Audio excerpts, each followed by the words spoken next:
The night is alive with the constant flicker of camera flashes as the red carpet event begins. The sounds of shutters clicking fill the air while top stars make their appearances. Mr. Jin Jae-joon stands amidst the crowd, having just secured the Best Actor award.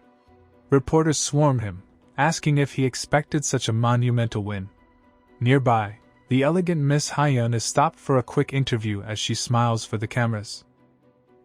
However, the media's attention quickly shifts as a specific name begins to echo through the crowd. Reporters and photographers scan the area, desperately searching for the arrival of Kang Woo-jin. The moment Woo-jin steps out, the atmosphere turns electric.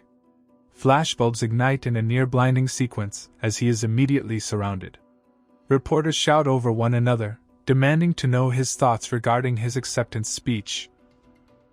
Woo-jin walks the red carpet in a perfectly tailored black tuxedo and a crisp white shirt, his expression remaining remarkably calm and stoic despite the chaos.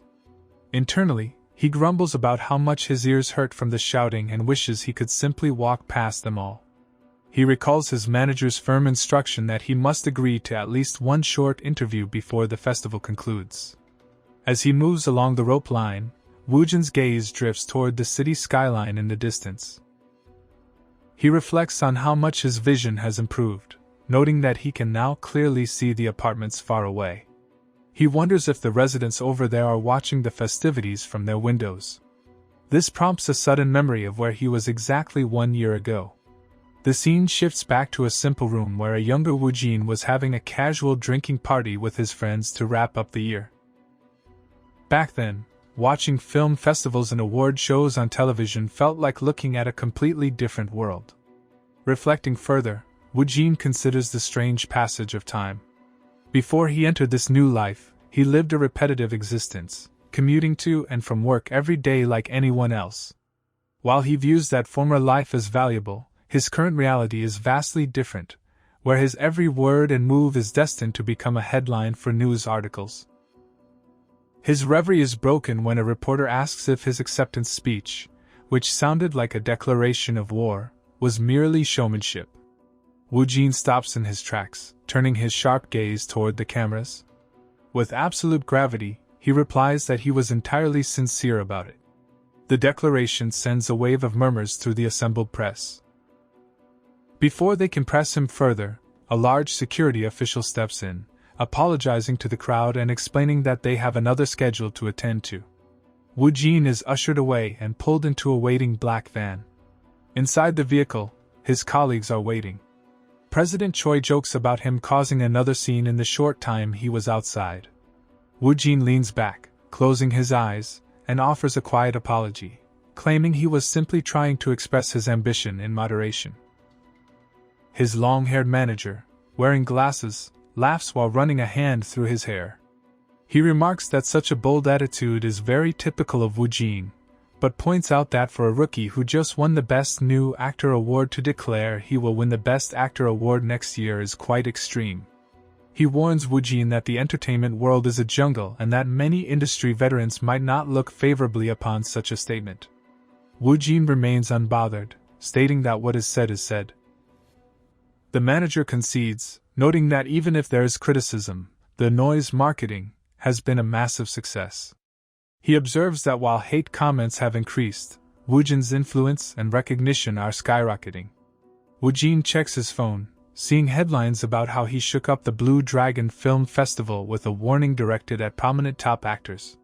He decides that he will continue with this bold concept through the end of the year. A montage of news articles follows, detailing his unprecedented streak of success. He is labeled a double crown winner, and the public reaction is a volatile mix of shock, anger, and awe. Netizens debate whether he is a justified genius or a crazy stunt performer, but the numbers speak for themselves as his social media followers continue to climb. The momentum carries over to the 56th Grand Bell Awards. Woo-jin is announced as the winner of the Best New Actor award for his performance in Drug Dealer. Taking the stage with a bouquet of flowers, he thanks the audience and promises to bring results that will silence all current controversies in the coming year. This victory marks his third trophy.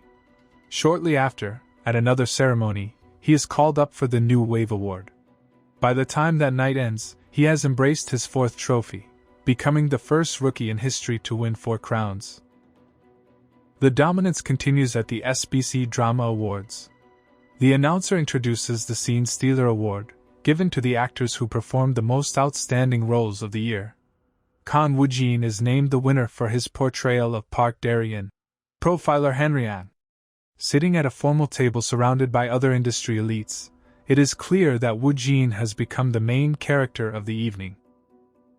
Though he does not take home the grand prize or the top excellence award that night, he secures the Best New Actor award for profiler Henry An as well. He is also honored with a special acting award, an achievement that stuns the presenters. By the end of the award season, Woo-jin has swept home a total of 7 trophies, marking an unparalleled historical achievement in the Korean entertainment industry. Despite this splendid record, many stakeholders still doubt the sincerity of his declaration. The scene transitions to the filming set of The Island of the Missing, where a group of men in suits has gathered to observe Woo-jin's performance.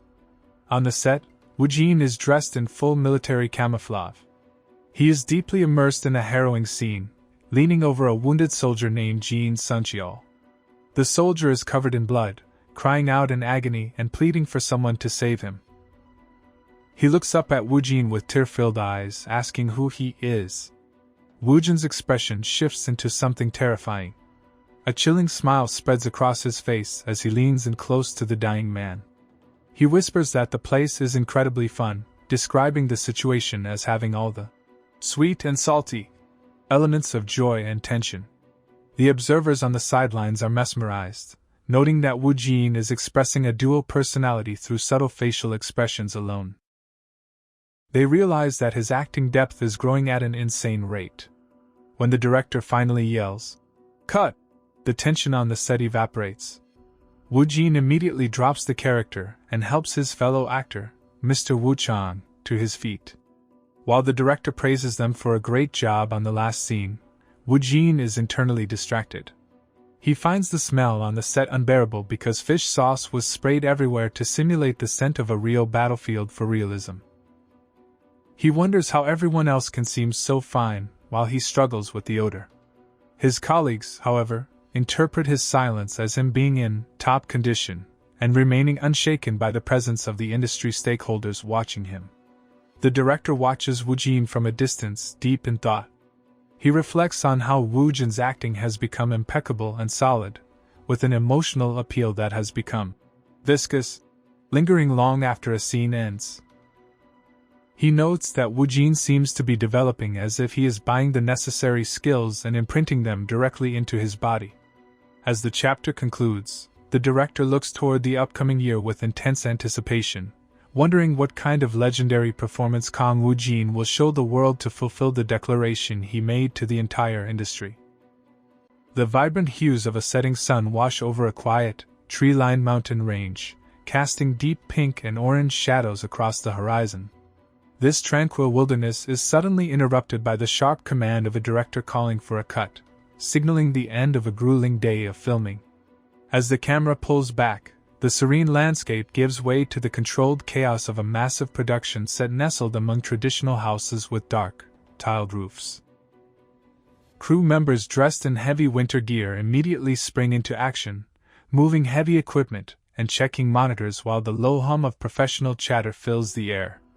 One staff member announces that they need to reset for a bust shot, focusing on the character from the chest up to capture the raw emotion of the scene. Amidst this organized chaos, the lead actor, Kang Woo-jin, stands stoically in full military gear. He is dressed in a digital camouflage uniform, complete with a tactical vest and a heavy helmet buckled under his chin. A distinctive addition to his look for this scene is a light, scruffy beard that covers his jawline. Nearby, a group of female staff members observe him from a distance. One of them asks if the others don't think Mr. Woo-jin looks quite good with the beard. Another quickly agrees, admitting she was surprised by how well the rugged look suits him.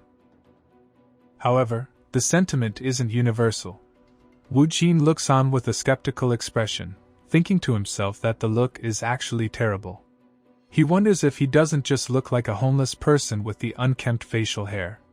This specific look is a vital part of the character's current arc. The beard was added because of the character's journey. After being spotted pushing a fellow soldier off a school rooftop, the character, Corporal Jin Suncheol, was forced to go into hiding deep within the mountains. The scene transitions to a series of stylized, purple-tinted panels depicting the plot. It shows Suncheol standing over a fallen shadow on a rooftop, followed by a timed jump where he suddenly reappears to save a woman named Ha-Yura. She is seen cowering on the ground, wearing her own tactical gear, as she is being attacked by the mysterious villagers of a place known as the Island of the Missing. In the present, the director calls for a cut once more, and the intensity of the scene breaks. The director sits behind a long wooden table cluttered with monitors, observing the playback. He speaks directly to the lead actress, addressing her as Miss Yura, and requests that she react with a more drastic sense of shock during Mr. Woojin's appearance. The actress, sitting on the dusty ground in her camouflage gear, looks up and acknowledges the director's notes. Woojin stands nearby, a towering and silent figure in the background. The director calls for the crew to reset, shouting for them to go again and signaling the start of the action. As Woojin prepares for the take, he reflects on the fact that this upcoming scene will be the final shot for his character, Jin Suncheol. The production eventually wraps up for the day, and the atmosphere on set lightens considerably. The pink hue of the sunset has deepened as the director calls for a final cut, announcing that they are officially done with the shot. Relief washes over the cast and crew. Woojin, still in his military uniform, reaches down and offers a hand to Ha-Yura to help her up from the dirt. He gives her a small nod and tells her she did a great job. She smiles back, thanking him and returning the compliment. As they shake hands, the director approaches them with a wide, satisfied grin. He calls out to Woojin, thanking him for all his hard work. He admits that because of Woojin's performance, his own professional ambition has grown, and his standards for acting have risen significantly. He asks Woojin if he plans to rest now that his filming is finished. Woojin remains professional, informing the director that he doesn't have time for a break just yet. He explains that he has to go through some domestic schedules in Korea before immediately heading to Japan for the filming of a project referred to as BSS. The actress and the director are both taken aback by his relentless work ethic. The actress exclaims in surprise, asking if he is trying to work himself to death and insisting that he really should get some rest. The director laughs, patting Woojin on the back and asking him to send his regards to a director Kyotaro. He gives Woojin a final piece of advice to take care of his health. As Woojin walks away, other members of the crew call out their thanks, feeling a bit of a bummer that the actors are starting to leave the set one by one. Woojin bows politely, thanking them all for their hard work. Internally, he reflects on how a few months ago, he used to get emotional whenever a project wrapped up, but now his mind is already focused entirely on the next task. He wonders if he has simply gotten used to this cycle of constant work. Later, the scene moves to a van where Woojin is traveling with his management team. They are leaving the filming location in Bio and heading back to Seoul. A female staff member is excited, telling Woojin that the reactions to his YouTube channel's recently uploaded videos are absolutely insane. She shows him a phone screen detailing the metrics for his channel, Alter Ego. A video featuring a guest named Warren has reached a staggering 6.82 million views. Furthermore, a teaser for content featuring Kara has hit over 3 million views, despite only being a preview. She notes that the number of Japanese and English comments is increasing rapidly as well. Woojin is impressed by the numbers and reaches for the phone to look at the comments himself, but the staff member suddenly pulls it away, telling him to hold on. She looks worried and advises him not to look at the comments on social media or YouTube today because there have been some hate comments mixed in. She asks if he is alright, noting that the negativity has increased more than before, likely stemming from something called the Blue Dragon incident. Woojin remains completely unfazed, telling her that he doesn't really care and that she shouldn't worry about it. Zero damage was taken, as he concludes that the hate comments must be why his ears have been itching lately. President Choi then hands Woojin a stack of papers, identifying it as the storyboard for the stunt test for a project called Necessary Evil, which is scheduled for the next day. He tells Woojin to look it over while he briefs him on the upcoming schedule. The manager explains that the dates for the script reading and the start of filming for BSS have been set. Woojin is called to Japan on the 20th, meaning they will be constantly traveling back and forth between Japan and Korea. The rest of the team in the back of the van looks exhausted just hearing the plan, thinking about how brutal the lack of a break will be. The manager continues, stating they will cram the BSS filming days together as much as possible and combine his existing Korean schedules into 1 or 2 days to finish them. A calendar is shown with the 18th marked for the Japan arrival and the 20th marked as being called in for BSS. The manager mentions that the itinerary is packed with interviews with Japanese media outlets, a fan signing event, and a photo shoot, and that he has already filtered out most of the other requests. He asks Woojin if he knows how many Japanese variety shows have been trying to book him, noting that there were at least 10 offers in the last month alone, which is more than what Warren's group usually receives. He asks if Woojin wants him to book one, but Woojin immediately shakes his head no. He asks the manager to keep rejecting them, explaining that his current variety show, Our Table, is already enough for him. He thinks to himself that variety shows are actually more draining than acting. Woojin turns his attention back to the storyboard for the stunt test. He notices that new stunt movements and directions have been added. As he flips through the pages, he thinks the new sequences look quite cool, even without the assistance of his specialized subspace. The action scenes begin to form vividly in his mind. He feels the movements getting ingrained into his body, realizing he could likely reenact them perfectly right now. He concludes that just as a character's world becomes clearer the more he acts, the martial arts skills he mastered through the influence of something called Last Kill 3 are becoming a permanent part of him. He marvels at the power of the subspace and decides to see if he can polish these skills even further. The scene shifts to a professional stunt gym where several men are practicing high-intensity martial arts movements. They are throwing kicks and punches with precision, accompanied by heavy grunts of exertion. 2 men stand off to the side, observing the practice. One of them confirms that the stunt storyboards and the schedule were sent to Mr. Woojin. PD Song expresses concern that the schedule might be too rushed, leaving Woojin very little time to familiarize himself with the movements. The first man dismisses the concern, noting that Woojin is leaving for Japan soon and his schedule is simply too tight. He adds that the test itself won't take long because they just need to see his martial arts form. He mentions he is looking forward to seeing it in person, especially after seeing Woojin's black box footage.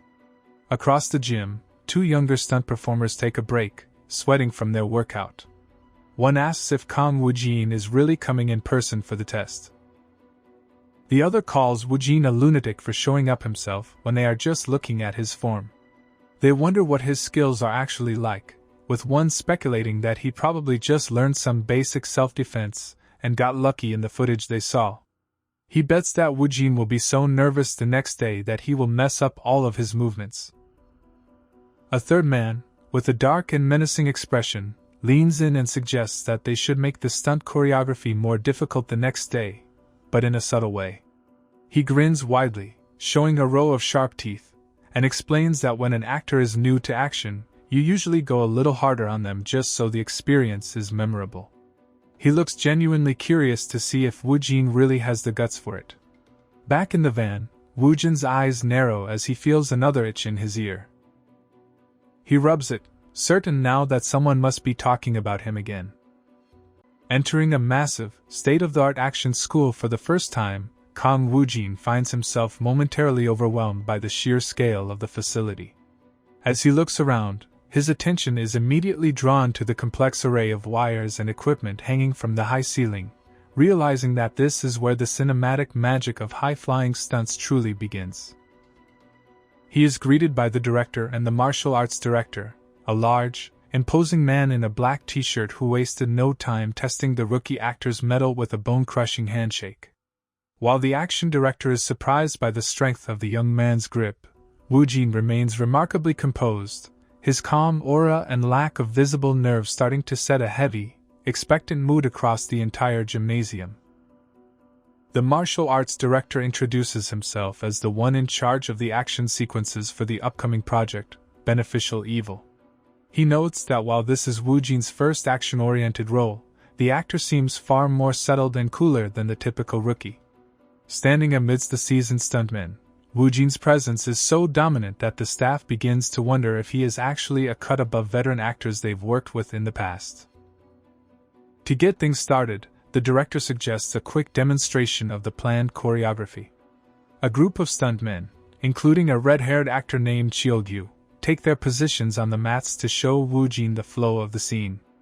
As Wu Jin watches the demonstration, he observes the movements carefully, noting that the pace seems a bit slow, though he assumes this is simply because it is a rehearsal. Little does he know that Cheolgyu is far from impressed. Looking at Wu Jin's slender physique, the red-haired stuntman decides that the actor looks like a pushover and resolves to give him a little tension during their turn. Cheolgyu's plan is to intentionally deviate from the storyboard to see how the rookie handles a real, unexpected physical threat, wanting to see if the actor truly has the guts to match his reputation. When the demonstration ends, the director asks Wu Jin if he needs to see it again, but the actor confidently states that he can do it immediately. He decides he will match the slow pace he just witnessed to ensure he doesn't overdo it. After removing his heavy padding coat, Wu Jin stands ready on the platform. To prepare himself, he takes a deep breath and internally calls upon the character of Jang Yunwoo from the Beneficial Evil script, specifically focusing on the character's ingrained martial arts expertise. As he does, a chilling transformation takes place. His eyes take on a sharp, glowing intensity, and his entire posture shifts into that of a cold, calculated predator. The director calls for the scene to begin, and the atmosphere in the room shifts instantly. Cheolgyu rushes in, fully intending to pull his prank by changing his trajectory and forcing Wu Jin into an awkward, unplanned defensive position. However, the moment Cheolgyu's movement goes off script, Wu Jin's martial arts skill reacts instinctively. He doesn't just follow the storyboard. His body perceives the shift in the environment and compensates with terrifying precision. Wu Jin digs into the space Cheolgyu thought he had closed, moving with a speed and fluid grace that catches everyone off guard. In a split second, Wu Jin executes a leg trip to knock the charging opponent down, just as the original plan dictated, but with much more force and realism than the stuntman expected. Cheolgyu feels as though he has collided with a giant, immovable tree. As the red-haired man falls to his knees, Wu Jin follows through with the next sequence, intended to pin the opponent to the ground. However, because of Cheolgyu's initial erratic movement and Wu Jin's reflexive adjustment, the actor's hand finds an unexpected grip. Instead of a standard pin, Wu Jin accidentally catches the waistband of Cheolgyu's athletic pants and pulls them down as he drives him into the mats. The gymnasium falls into a stunned, absolute silence. Cheolgyu lies prone on the floor, utterly humiliated and exposed, while Wu Jin stands over him with the same cold, expressionless face. Internally, Wu Jin is screaming in a panic, realizing he has made a massive mistake because his body moved on its own. He quickly tries to apologize, reaching down to help the stuntman pull his pants back up, but the damage is done. The surrounding team members are whispering in shock, trying to process what they just saw. The martial arts director is the first to break the silence, but his reaction isn't what Wu Jin expected. Instead of anger toward the actor, he turns his fury on Cheolgyu. The director bellows at the stuntman, asking what kind of professional pulls a prank like that on a set. It becomes clear that the veteran staff realized Cheolgyu tried to mess with the rookie, and they are even more impressed that Wu Jin not only noticed the deviation instantly but countered it with a move that perfectly fit the bad kid persona of his character, Jang Yunwoo. They believe the pants-pulling move was a deliberate act of psychological warfare and humiliation used by Wu Jin to punish the stuntman for his lack of professionalism. The director and the action director approach Woo Jin, bowing their heads in a sincere apology for their team's behavior. They are so embarrassed by the incident that they even offer to replace the entire stunt team with an external crew if Woo Jin desires. Woo Jin, still internally confused and feeling the familiar scent of another massive misunderstanding, can only offer a sheepish response, claiming that he roughly knew what was happening. When asked how he could think of such a perfect counter move in a fraction of a second, he simply stays in character, stating that it felt like something his character would do. PD Song is so taken with the raw, gritty realism of the move that he suggests they actually insert the pants-pulling finish into the official choreography for the show. Meanwhile, thousands of miles away in Los Angeles, the scene shifts to the high-rise offices of the CBC broadcasting station. On the set of The Jamie Show, one of the top 3 talk shows in the United States, the world-famous actress Miley is being interviewed amidst a flurry of camera flashes. When asked about her recent visit to Korea and if anything particularly impressed her, she doesn't hesitate to mention a specific name, Kang Woo-jin. Miley describes Woo-jin to the host, Jamie, as a performer who is truly like an alien. She explains that he possesses top-tier, world-class skills in everything from acting and vocals to cooking and martial arts. Jamie is skeptical, noting he has never heard of this actor, but Miley insists that he check out Woo Jin's social media presence first, pointing out that the actor's subscribers are already rapidly approaching the 10 million mark. As the interview continues, Miley reveals that she is so captivated by his talent that she plans to feature him in a proposal for her upcoming new album and have him star in her next music video. She is determined to build a connection now, so there won't be any issues when the two of them eventually work together on a global stage. Woo Jin's reputation is no longer contained within Korea. The alien actor is officially on the verge of a Hollywood breakthrough. A single mention on a global stage can ignite a wildfire that burns across continents, and for Kang Woo Jin, that spark is lit during an appearance by top Hollywood actress Miley Cara on America's hit talk show, The Jamie Show. When Cara casually mentions Woo Jin's name during her interview, the reaction is instantaneous and explosive, sending shockwaves through the entertainment industry and across social media. This moment marks a turning point as rumors of Woo Jin's Hollywood debut begin to swirl, fueled by Kara's high praise and her puzzling description of him as an alien.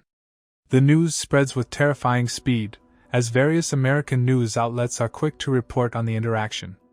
Online platforms are flooded with headlines, ranging from curiosity about how close the two stars are to analysis of Kara's alien comment. One article notes that the global superstar praised Woo Jin after previously appearing on his Kang Woo Jin's alter ego YouTube channel, while another highlights how his recent success at the Blue Dragon Film Awards, sweeping 7 different crowns, even made it onto the US broadcast. An edited clip from The Jamie Show spreads like wildfire across YouTube, and domestic media in Korea buzzes with excitement, racing to jump the gun on what this could mean for the actor's future. Amidst this media chaos, Kang Woo Jin arrives at the airport, preparing to depart for a planned schedule in Japan. The atmosphere is thick with tension and the constant, rhythmic clicking of camera shutters. A massive crowd of reporters has gathered, their lenses trained on Woo Jin as he stands stoically beside his manager. The flashes are blinding, and the air is filled with shouted questions. Reporters press him, asking how he feels about leaving for Japan and if he saw the clip where he was mentioned on The Jamie Show. They are particularly obsessed with Kara's comment, shouting out to ask how he feels about being called an alien. Internally, Woo Jin is overwhelmed, thinking to himself what a mess the situation has become. He briefly considers trying to skip the ordeal entirely, but he realizes that ignoring the press too much wouldn't be good for his public image.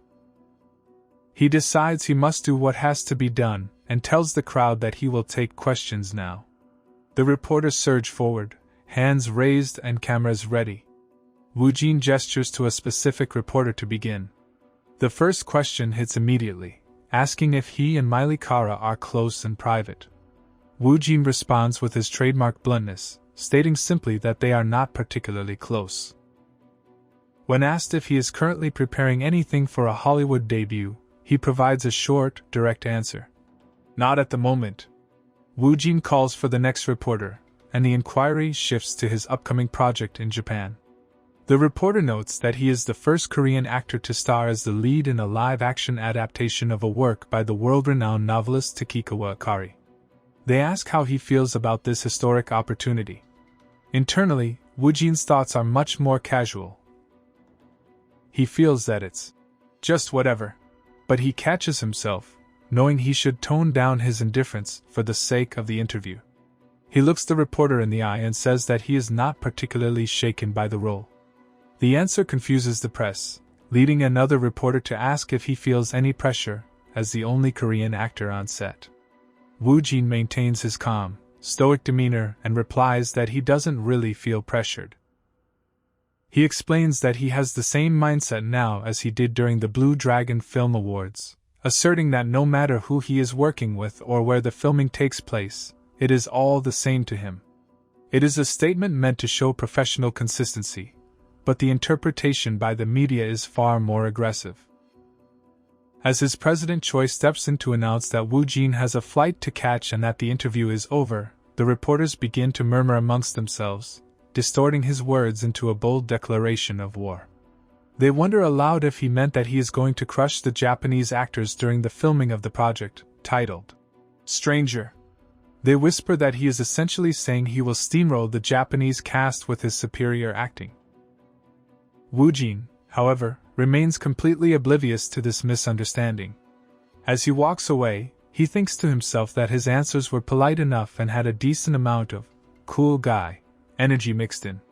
He is satisfied with his performance, unaware that headlines are already being written claiming he plans to dominate his international colleagues. The impact of the interview is immediate. Articles are published featuring a close-up of Woojin's calm, almost cold expression, with captions stating that he intends to steamroll the Japanese actors with his acting as he departs for the Stranger filming. The ripples caused by these words are felt even before he touches down in Japan. When Woojin finally arrives at Tokyo Haneda Airport, he is greeted by a blast of freezing winter air and an even larger, more frenetic crowd than the one he left behind in Korea. As he walks through the terminal with his President Choi, he is stunned by the sheer number of camera flashes. He initially thinks he is used to the attention, but the scale of the Japanese media presence is overwhelming. He wonders why there seem to be even more reporters than usual. His President Choi is visibly panicked, looking at his phone and seeing the controversial headlines already circulating in Japan.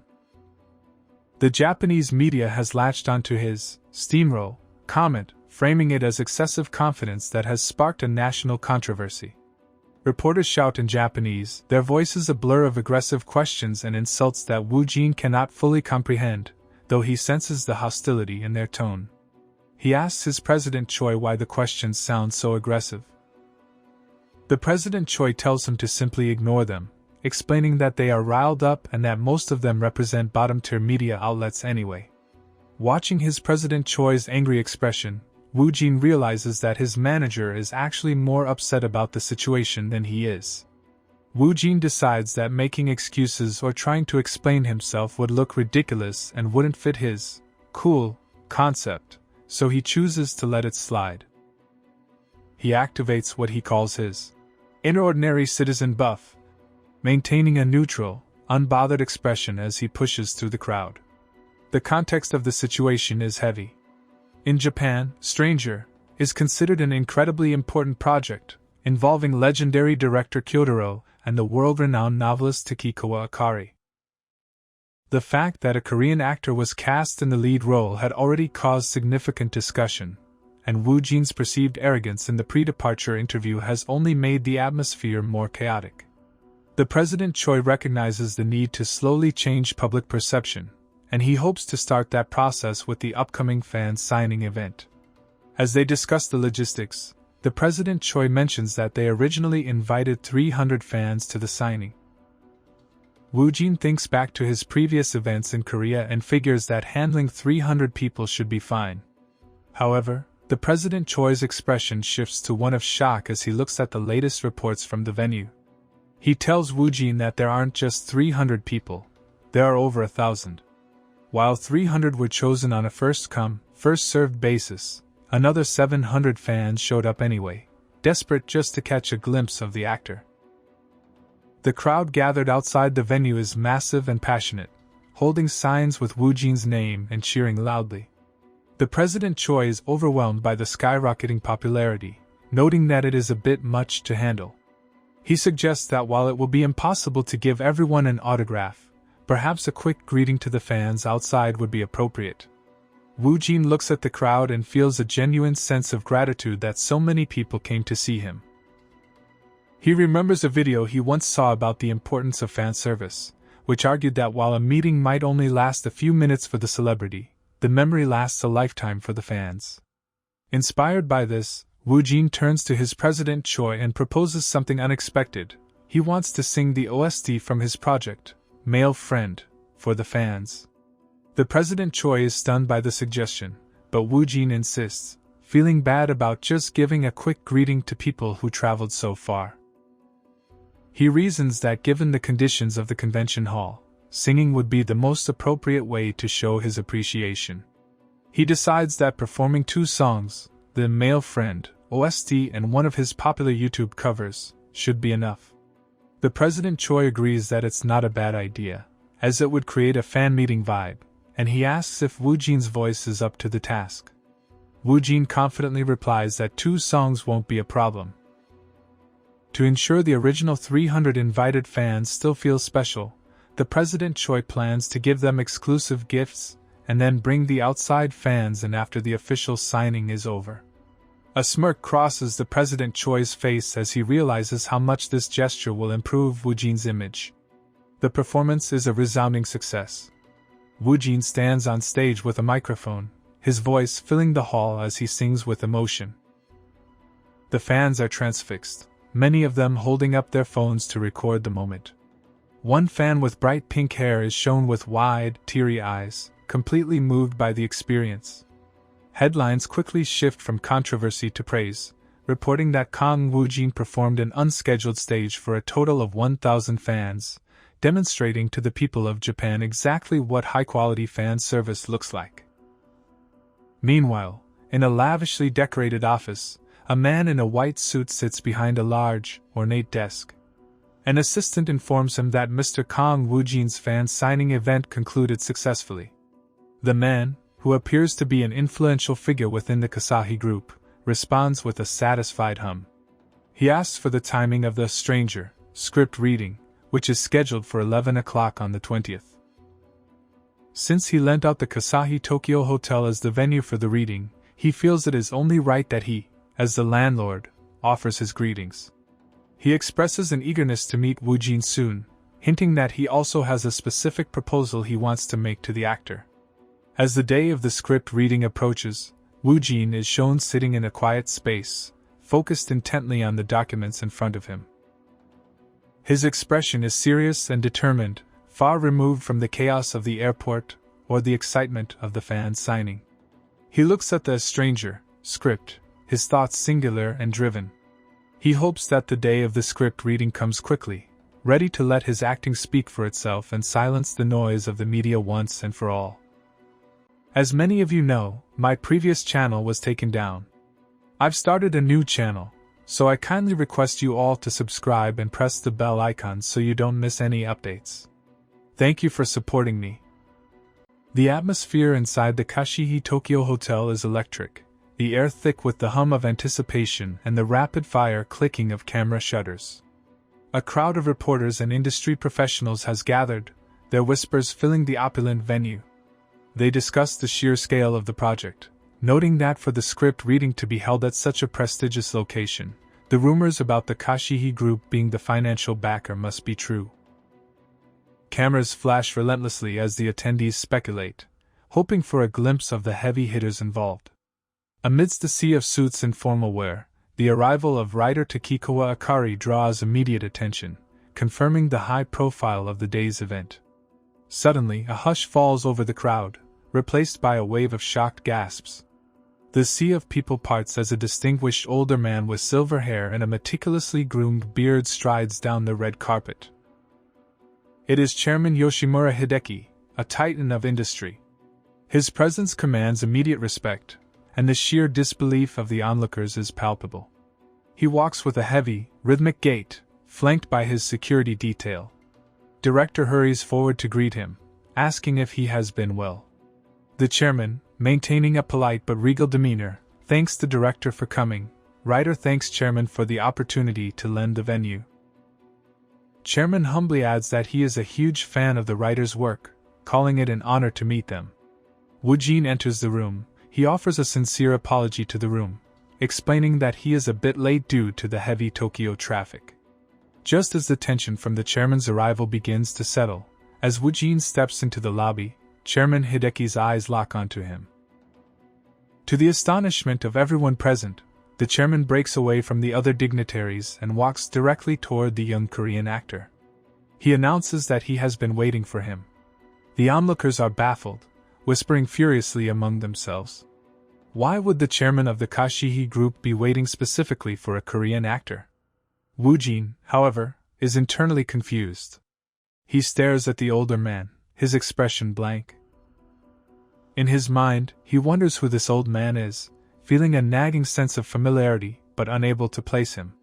He questions if this man is perhaps a member of the production staff, which would explain why he claimed to be waiting. Unaware of Woojin's internal confusion, Chairman Hideki apologizes again for the traffic and introduces himself, expressing what a pleasure it is to finally meet Kang Woojin. He compliments Woojin, noting that his Japanese is even more fluent in person than it sounded on television. He reveals that he truly enjoyed watching Woojin perform sign language. This specific detail sparks a realization in Woojin's mind. Sign language? He realizes the man must have watched the Teo Talk show. Before he can process this further, the chairman leans in close, his voice dropping to a whisper meant only for Woojin. He confesses that his grandson is a huge fan of Woojin, to the point where the actor has become the boy's dream. With a warm, grandfatherly smile that softens his sharp features, Hideki tells Woojin that he changed his grandson's life and thanks him, stating simply that the child is his everything. Woojin stands there, blinking, his internal monologue running wild. He thinks, "Wait, just like that without any context?" Before the conversation can continue, director steps in to facilitate introductions, formally presenting the silver-haired man as Chairman Yoshimura Hideki of the Kashihi Group, the very man who was kind enough to lend them the hotel. The realization hits Woojin like a lightning bolt. He finally remembers seeing the man's face in a news article. He thinks it is a bit surreal to have the old man from the news standing right in front of him. The director, sensing the time constraints, kindly suggests that Woojin go and greet the other actors for now. As Woojin bows politely and walks away, promising to see him later, the chairman watches him go, his eyes narrowing slightly with a look of deep intrigue and satisfaction. Woojin makes his way to the long conference table where the other cast members are seated. He feels the weight of their gazes. Everyone is staring at him, and he finds the attention a bit much. He takes his seat and begins the round of introductions. He greets Manako Saku, Uramatsu Mifuyu, and Ajimoto Yasuda. Internally, Woojin is overwhelmed, thinking that he should just focus on their roles because he cannot possibly memorize all their names right now. Finally, he turns to a blonde woman seated across from him. She introduces herself as Nakaho Kimi, playing the role of Misaki Toka, and says she looks forward to working with him. Woojin pauses. He stares at her. His eyes lose their casual warmth and become dead, blunt, and completely devoid of emotion. He simply stares. The silence stretches, becoming uncomfortable. Kimi flinches under his gaze, sweat forming on her brow. She stammers, asking what is wrong. Woojin does not blink. He continues to look at her with that unsettling, piercing emptiness. Kimi wonders why he is staring at her with such a blunt gaze. The tension is broken only by the director's voice, announcing that they should settle down and begin the reading in 10 minutes. As Woojin turns away, Kimi is left bewildered, wondering what just happened. The scene shifts into the mental landscape of the script reading. The title card flashes. The adapted version of The Strange Sacrifice of a Stranger. The story begins. Scene 1. Inside a classroom, several students are bullying a male student. Woojin begins his narration, his voice taking on a somber tone as he describes the setting. This is a revenge drama centered around Iota Kiyoshi, the character played by Kang Woojin. Kiyoshi is a Zainichi Korean who was bullied relentlessly in high school for being gloomy. In the visualization of the scene, shadowy figures surround Kiyoshi, pulling at his clothes and mocking him. Yet, Kiyoshi never reacts to any of the abuse. Instead, he behaves like a broken robot, stoic and unfeeling. This lack of reaction only serves to incite further bullying from his tormentors. Then, a voice cuts through the darkness. A female student appears, the only one who ever protected Kiyoshi. It is Misaki Toka. She shouts at the bullies to stop, asking if they really find this fun. In the reading room, Nakaho Kimi looks up from his script. She asks, "Kiyoshi, are you okay?" But she isn't asking as Nakaho Kimi. Woojin is looking at her with the eyes of Kiyoshi. Nakaho Kimi freezes. She recognizes the look in his eyes immediately. It is the exact same look he gave her earlier during the introductions. A chill runs through her as she realizes that he wasn't being rude before. He was already Kiyoshi from that very moment. She wonders how he could be looking at her exactly like the character Toka would look at Kiyoshi. She is stunned by the speed of his immersion.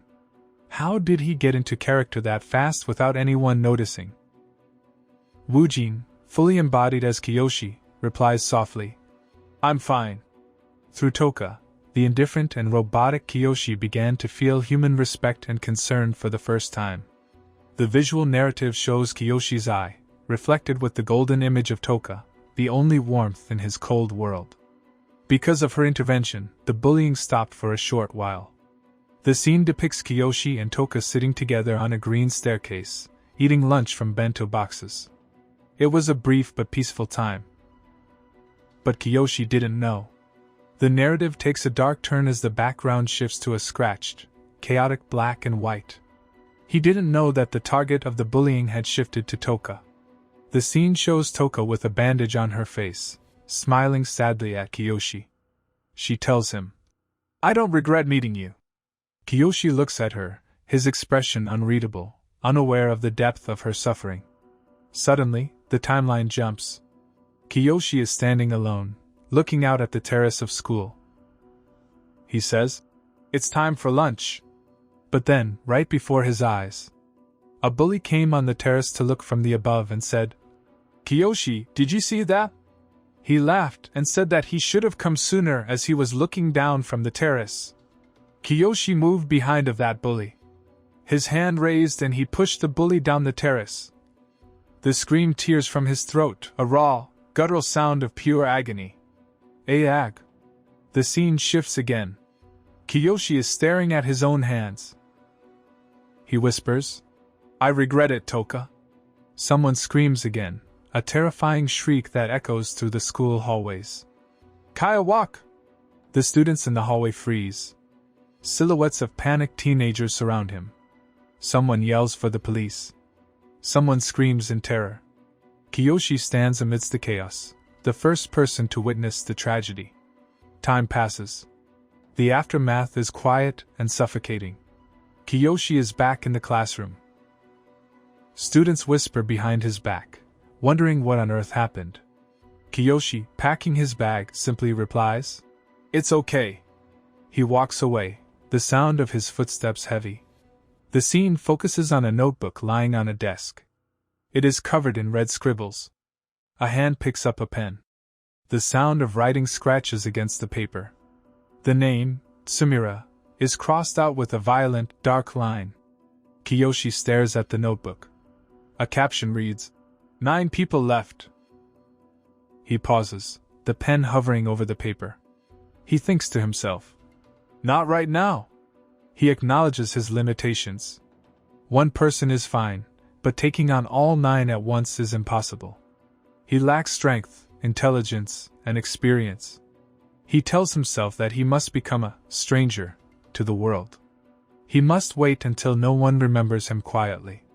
Whether it takes 1 year or 5. The panel shows Kiyoshi's eyes. And when I have faded from everyone's minds, he thinks, when I have everything I need, that's when it'll begin. A flash forward reveals a grim scene. Police tape cordons off a crime scene. A body outline is chalked onto the pavement. A police officer stands guard. The narration promises that there will be many victims, and it will be a very strange sacrifice. Finally, we see Kiyoshi's face close up. His golden eyes are sharp, cold, and utterly detached. He clarifies his motivation. It isn't hatred, nor is it bloodlust. He looks out the window, wrapping a bandage around his arm. It's simply, he thinks, defining the nature of his vengeance. Homework. To him, this is not an act of passion. He was merely doing what needed to be done. The script reading for The Unknown Parasite is underway. Woo Jin, fully immersed in the character of Kiyoshi, sits motionless in the center of the frantic energy of the room. His gaze is fixed vacantly as if staring at a blackboard, while the narration describes the chaos of his world. According to the manuscript, the deaths of 2 students plunged the world into chaos, and the academy began a desperate struggle to restore normalcy. While 9 individuals on Kiyoshi's list either transferred or withdrew, Kiyoshi remained indifferent. Instead, he committed himself to a long-term stratagem, meticulously gathering knowledge for 1 year, then 2, until 5 years had slipped away. In the present, Woo Jin's voice cuts through the silence, announcing the commencement of his plan. The narration reveals that while the world allowed his existence to fade into obscurity, the wheels of his design were already turning. Woo Jin, with eyes glowing a spectral green in the visual metaphor of the scene, declares that he shall initiate the second sacrifice. His target is one of the 9 from his assignment, Konakyama Ginzo. The scene shifts to describe this target. Konakyama Ginzo possesses a refined and radiant exterior, a talent for captivation, and is the one most distant from Kiyoshi. He has established a home and marriage, yet remains unable to relinquish his carnal depravities, harboring a multitude of ignominious secrets. Woo Jin's narration turns darker as he explains his choice. He has chosen Ginzo precisely because his macabre immolation will command as much attention as his striking appearance. Kiyoshi plans to cast a shadow over the remaining 8 by sowing discord within Ginzo's household. The observers in the room are spellbound. The president watches with sweat beading on his forehead, realizing that this performance cannot be categorized as mere acting. It is as if the man himself has undergone a total transformation. He wonders if all thespians are this formidable, but quickly corrects himself. Kang Woo Jin is a rarity. While other performers deliver conventional portrayals, Woo Jin possesses an overwhelming magnetism that seizes one's gaze instantly, dominating the room and placing the audience under a trance. It is an invaluable gift that transcends simple charisma. President finally grasps why director Kaio Taro was so fixated on this actor. He never imagined he would find himself so enthralled, perhaps already lost to the performance. Suddenly, the reading reaches a break point. The script calls for a fade out, and a brief intermission is announced. In the blink of an eye, the suffocating aura vanishes, President Choi speaking into his phone about a delivery. Taking advantage of the break, the president rises from his seat. This is Chairman Heidke of the Kasahi Group. He approaches the back of the room where Choi Seongjin, the president of BW Entertainment, is standing. Seongjin is currently stressed, running a hand through his hair as he checks his phone. He laments that BW Entertainment is becoming too small a pond to contain talents like Ha-yeon and Woo Jin. He is frustrated by investors seeking to reduce him to a figurehead and pull his strings. He wishes they would refrain from imposing stifling terms, but his train of thought is interrupted by a voice asking for his pardon. Chairman Heidke, accompanied by his assistant Ryuri who facilitates the translation, politely asks if he is President Choi Seongjin and requests a moment of his time. Seongjin turns, flanked by his own team, and is stunned to recognize the man. He internally screams in shock, realizing that Chairman Heidke, a titan of industry, has personally sought him out. Through his translator, Heidke offers high praise. He states that Kang Woo Jin's performance was truly profound and that he has never witnessed such a display of acting in his life. He perceives boundless potential in the actor, calling his worth immeasurable. Consequently, Heidke presents a staggering proposal. He desires the Kasahi Group to enlist Kang Woo-jin as a brand ambassador for several of their subsidiaries. Seongjin's eyes widen behind his glasses, but the offer doesn't stop there. Heidke adds that, independent of the Kasahi Group, he would like to offer a personal investment. He asks for Seongjin's thoughts on the matter. Seongjin is floored. The chairman of a prominent Japanese conglomerate has personally decided to fund BW Entertainment. His mind races, suspicious of the timing. Kasahi Group is Chairman Heidke's domain, so surely there must be a correlation. He wonders if this reeks of a setup. He questions how Heidke is even aware that BW Entertainment is looking to scale up. Realizing that pressing for an exhaustive explanation might appear unseemly, Seongjin forces himself to regain his composure. He thanks Heidke for the offer, but states that such a significant decision cannot be made in an instant. He admits to being overwhelmed by this turn of events. However, he boldly asks what sparked Heidke's interest in BW Entertainment. Heidke smiles warmly and answers without hesitation. It is entirely due to actor Kang Woo-jin. After witnessing him firsthand today, he was left without a doubt. He explains that Woo-jin's craft, allure, and palpable aura are undeniable. When Heidke encounters someone destined to ascend as a global luminary, he simply cannot stand idle. He predicts that in the very near future, Woo-jin's name will resonate across the globe. Seongjin listens, stunned. He suspected Woo-jin was the catalyst, but to hear such lavish praise is overwhelming. He wonders if Heidke truly possesses such a visionary eye for talent. Heidke then drops a cryptic bombshell. He reveals that this isn't his sole motivation. He states that while Mr. Kang Woo-jin may be unaware, Heidke is indebted to him. This revelation sends Seongjin's mind spinning. A debt. Did they share a connection from long ago? Pieces of the puzzle begin to fall into place for Seongjin.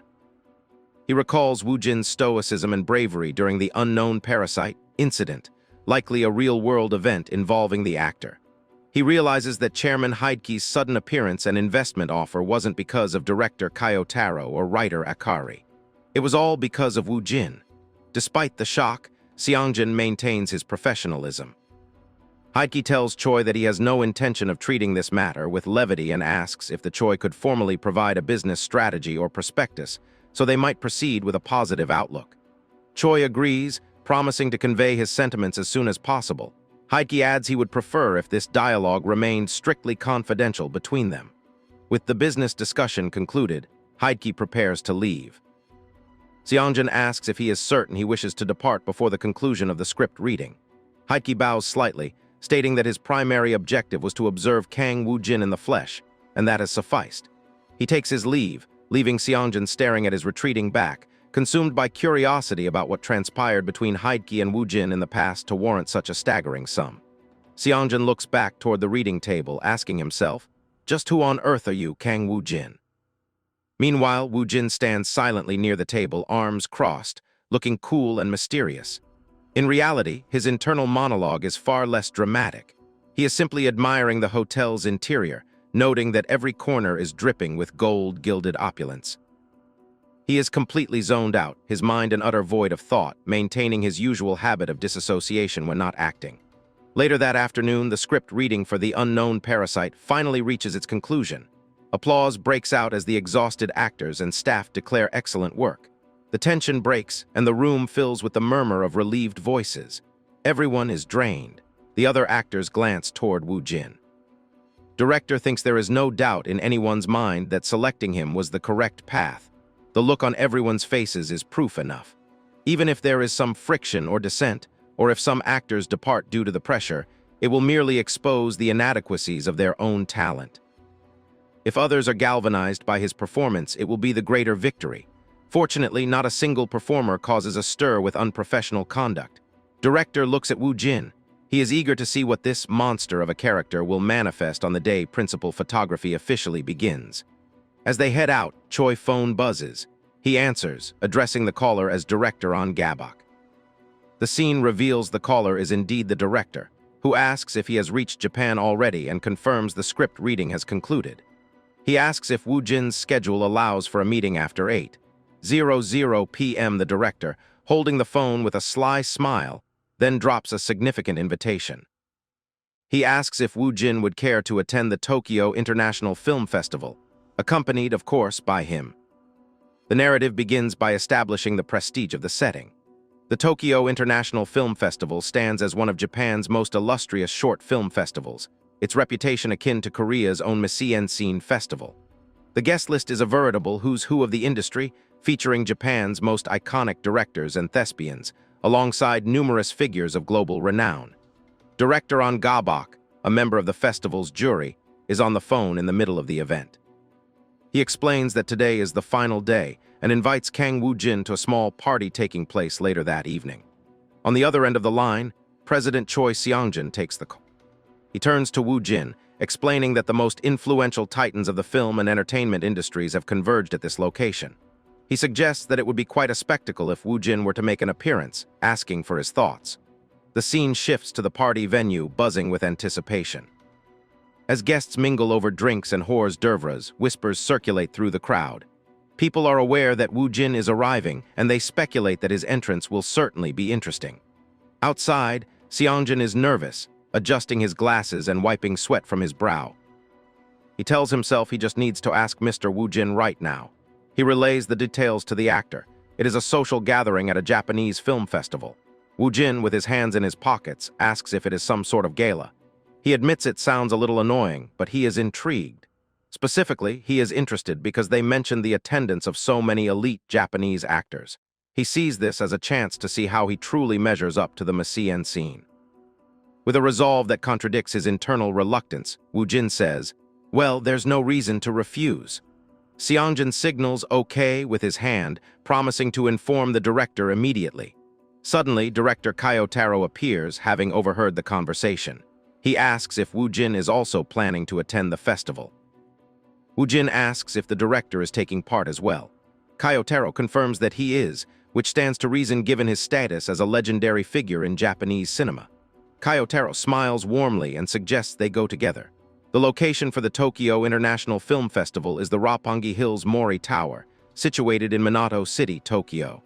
The towering skyscraper dominates the night skyline, lit up in vibrant colors. Beneath it, a red carpet event is in full swing with photographers, flashes popping incessantly. Woo-jin steps out of a car, dressed in a long brown coat over a sharp suit. As he walks the carpet, the crowd murmurs in awe. They comment that his gaze is ice cold, confirming rumors about him being quite arrogant. However, another observer counters that it isn't arrogance. To him, Woo-jin has the aura of a man destined to become a legend. Internally, the legend is having a very different experience. Woo-jin looks around at the massive crowd and thinks that this is Roppongi Tower. It's truly colossal. He observes the massive crowd and thinks that honestly they all just seem like tourists to him. Inside the venue, director An Gabok approaches with a glass of wine. He greets Woo-jin, noting that he has arrived. He also acknowledges director Kayotaro, mentioning it has been a while. Kayotaro leans in to whisper to Woo-jin, pointing out that everyone is stealing glances at him while trying their best to look indifferent. He notes that whether driven by intrigue or a sense of competition, Woo-jin has certainly left quite a mark. Woo-jin replies coolly that he didn't set out to do so. An Gabok laughs, remarking that Woo-jin looks as indifferent as always. Woo-jin's attention, however, is drifting. While maintaining his stoic facade, he stares intently at a plate of sushi, thinking that it looks absolutely mouthwatering. Director An interrupts his culinary daydream with a serious proposition. He mentions hearing that Woo-jin had a matter to discuss, but then asks a shocking question. How would you feel about serving on the judging panel for the Leech auditions? He adds that it would be an immense help to have him there. Woo-jin's internal reaction is immediate panic. A judge, me. What on earth is he thinking? His mind screams, accompanied by a mental image of his face contorted in shock. Externally, he remains silent. Director An continues, explaining his reasoning. He knows some may scrutinize Woo-jin's level of experience, but to him, the caliber of his acting is its own justification. He argues that it is difficult to measure, but the depth of Woo-jin's self-taught talent feels as though it spans 10, perhaps 15 years of mastery. Therefore, it is senseless to try to label him as either a novice or a veteran. Director An looks at Woo-jin with admiration, calling him an entirely unprecedented phenomenon. Woo-jin asks if it would be acceptable if he only sat and observed. Director Kayotaro chimes in, encouraging him by saying that simply showing the kind of presence he had at the Blue Dragon Awards would be more than enough. Woo-jin, trapped by his own reputation, maintains his composure. He tells director On that he will give it some thought and check if his schedule is available. On laughs, expressing his gratitude. As the conversation continues, the camera pans to other influential figures in the room. A woman with glasses and a man with orange hair are observing Woo Jin from a distance. The text identifies them as Megan Stone, casting director for Last Kill 3. They wonder how Woo Jin found himself in the company of such cinematic giants. Megan notes that even Joseph has been curious about him lately. She speculates it might be because of his extraordinary talent, specifically mentioning that his prowess in martial arts was breathtaking. However, she points out that they have still never witnessed his acting firsthand. Man with orange hair smiles and mentions a rumor. He heard that director George and others claimed they were so intimidated by Woo Jin's performance that they practically fled. Megan is skeptical, asking if fleeing is even possible and calling it far-fetched. However, she touches her chin thoughtfully and decides that, as she thought, she simply has to witness it for herself. Man with orange hair adds one more thing. He intends to request a background dossier on Kang Woo Jin. The scene briefly shifts. Los Angeles. Joseph answers a phone call asking, "Is that so?" I appreciate the update. It is revealed to be a producer connected to the Last Kill 3 project.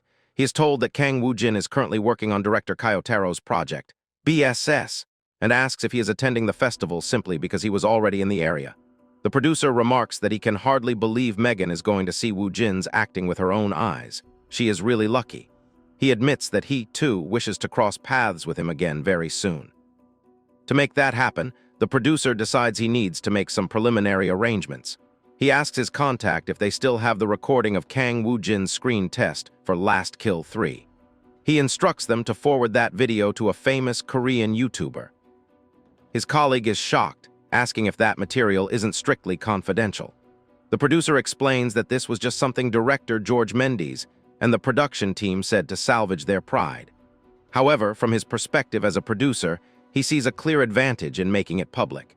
He believes that since Korea is a juggernaut of culture, this move can simultaneously bolster the project's profile and elevate Woo Jin's standing. He predicts a sensation like this will surely drive up his market value as well. With a confident smile, he declares that as a producer, he fully intends to collaborate with him at some point. Therefore, for the sake of Kang Woo Jin's future, he shall clear the path for his journey to Hollywood. Back in the car in Japan, Woo Jin is slumped in his seat, utterly drained. He groans internally, I'm so exhausted Tilda I just want to return to the hotel." He thinks that perhaps agreeing to this gala wasn't the best idea. He checks his phone and sees a notification from our table group chat with 24 unread messages. He realizes he forgot that the debut episode of our table premiered yesterday. He blames his missing it on his hectic schedule in Japan. He opens the chat and is stunned by the numbers. The overall viewership rating for the first episode hit 15.6%, which is incredible. The messages also mention a clip of the Miley Kara episode that was uploaded yesterday. Woo Jin checks a video titled Duet Plus What Do You Want to Eat? Avatar cooking guest, Miley Kara Kang Woo Jin. It has racked up 9.67 million views in just one day. Woo Jin sweats thinking, whoa, this is insane. These view counts are astronomical. Is this for real? He reads comments in English singing its praises. He smiles to himself, admitting that it really feels like he is blossoming into a global sensation. It's exhilarating, though he humbly admits that it's mostly because of Kara. President Choi Seong-jin interrupts his thoughts, entering the car and asking if he has been waiting long. He excitedly announces that they have finally locked in an investor. He was delayed because he was finalizing things over the phone. He reveals they received an offer for Woo Jin to be a brand ambassador for the Kasahi Group, and they will be meeting with them shortly. Woo Jin is startled. What? That conglomerate owned by the old chairman I met today. He thinks. Seong-jin clarifies that the new investor is the Kasahi Group itself. Since they are keeping it confidential, the public narrative will be that Woo Jin was chosen as their new commercial model, specifically to bolster his activities within Japan. As for the advertisement contracts, he will likely be finalizing deals with 3 of their subsidiaries. Seong-jin notes that naturally the compensation will be quite handsome. Woo Jin sits in stunned silence, realizing he has the full backing of a major conglomerate. Seong-jin turns back, marveling at the situation. Woo Jin wonders when on earth Choi managed to reel in such a massive investor, noting that the president is truly a force to be reckoned with. Choi realizes that this is all because of Woo Jin's connection with Chairman Heidke that he didn't know about. Seong-jin continues, pointing out that the filming for the commercials will likely coincide with the BSS production schedule. Woo-jin sighs, realizing his schedule is absolutely crammed. It seems his professional life in Japan won't be a walk in the park either. However, he reasons that it is still better to be overwhelmed with work than to have none at all. As the car drives on, Woo-jin focuses on his immediate future. He suspects the news of the investment will probably incite even more malicious comments over here in Japan. He adjusts his coat, thinking, "Not that it bothers me in the slightest, of course." There is something else he needs to focus on. Rehearsals for BSS shoot begin tomorrow, marking the unofficial start of production. He looks at his hand, clenching it slightly. He needs to showcase his acting to the sea of Japanese actors and staff. Woo-jin stares at the script in his lap. He tells himself it's not exactly pressure, but he can't be swept away by them as the sole Korean actor on set. A determined smile crosses his face as he resolves himself. He would much rather be the best than settle for mediocrity. Misunderstandings be damned, he thinks. It's best that I see my declaration of war through to its end. If you like this manhwa, then subscribe to Manhwa-kun. Like the video and share it with your friends. See you in the next episode. A fog-drenched village by the water sets a somber mood as the production of a highly anticipated film reaches a critical juncture. On the docks, the atmosphere is electric with professional tension. The director's voice cuts through the evening air as he shouts commands into a megaphone, calling for the team to check the monitors and move camera 2 back to adjust the frame. The surrounding staff members are caught in a flurry of activity, their whispers carrying a mix of excitement and anxiety. They discuss the immense hype surrounding the day's shoot, noting that the expectations are at an all-time high purely because of the presence of the lead actor, Kang Woo-jin. There's a palpable weight on everyone to produce something of such high quality that it satisfies both the cynical media and the incredibly protective, die-hard fans of the original source material. Slightly removed from the chaos, Kang Woo-jin takes a deep breath and exhales a long, weary sigh. He tells himself that there is no point in stressing over the comments or the pressure building around the set. He needs to focus. Alongside a co-star, he begins the long walk down the wooden pier, their figures slowly being swallowed by the thick, artificial stage fog rolling off the water. As they step onto the small wooden vessel, Woo-jin's co-star offers a quiet word of gratitude, admitting that he is feeling significantly on edge. He notes the daunting nature of filming an opening scene with such a massive crowd present. Turning his attention toward Woo-jin, he asks if the pressure isn't getting to him as well, emphasizing that the expectations from both the media and the public are at an all-time high. Woo-jin simply meets his gaze and dismisses the notion, stating that he is there for the sole purpose of acting. The co-star is left visibly stunned by Woo-jin's uncanny level of professional composure. The director calls for standby, Woo-jin expressing a brief moment of professional courtesy by saying he looks forward to working with them. The co-star offers a simple, polite reply before the director raises his megaphone one last time, shouting for the start of the take. The transition in Woo-jin is instantaneous and jarring. As the camera begins to roll, he feels himself slipping away, replaced by the character of Iota Kiyoshi from his previous work, BSS. He mentally narrates the process, describing how he is stepping into this world now, a world defined by a hollow void, a sense of utter futility, and a palpable sense of emptiness. The director, watching through the monitor, is visibly shaken by the shift in the atmosphere. He is stunned by how an actor can project a sense of absolute nothingness so effortlessly, wondering how it is even possible to manifest such a defined aura of the void in a living person. Woo-jin stands on the boat, his eyes dark and vacant, appearing as a man who has lost everything. The narrative within the film, titled The Return of an Unforeseen Disaster, focuses on the plight of the story's second victim, a man named Kanekiyama Ginzo. The script provides the grim background for this character, explaining that for over a month, Ginzo was systematically stalked. His darkest secrets were unearthed and delivered to him one by one through a series of anonymous burner phones. With his company and family effectively held hostage by this invisible tormentor, Ginzo was slowly pushed to the absolute brink of his sanity, while his wife began to harbor deep doubts about him. The peace of his daily life was shattered to the point where he could no longer function at his job, eventually turning to heavy alcohol consumption to numb the relentless, extreme anxiety. The scene being filmed depicts the moment Ginzo wakes up on a swaying boat after passing out from a massive drinking binge. Ginzo, played by the veteran actor Mr. Ujimoto, clutches his head in pain as a voice suddenly calls out to him, asking if he is awake. A figure shrouded in a sinister green mist stands over him, and Ginzo recoils in terror. He stammers out a series of frantic questions, asking what this place is and who the man standing before him could be. The antagonist, played by Woo Jin, leans in with a terrifyingly calm demeanor. He asks Ginzo if he really doesn't recognize him, reminding him that they were classmates after all. He adds a chilling detail, stating that he has been the one waking Ginzo up every single morning with his harassment. Ginzo points a trembling finger at the man, his eyes wide with a realization that brings a fresh wave of horror. He begins to ask if this man is truly the one who has been sending those strange, threatening messages, but he is cut short by the antagonist's suffocating presence. Ginzo looks toward another shadowy figure on the boat. Asking who that guy is, Woojin looms over Ginzo, but the antagonist simply tells him that he will find out eventually. For now, he wants to introduce Ginzo to the man who will be taking care of him. The antagonist's words are cold and predatory as he tells Ginzo to surrender his body to this stranger, implying a brutal fate involving a man who supposedly had a lover while in prison. The psychological weight of the performance becomes too much for the veteran Ujimoto. In the scene, he lets out a desperate, guttural scream as he is grabbed by the throat and pinned down. He gasps for air, begging for his life and promising to do anything if he is spared.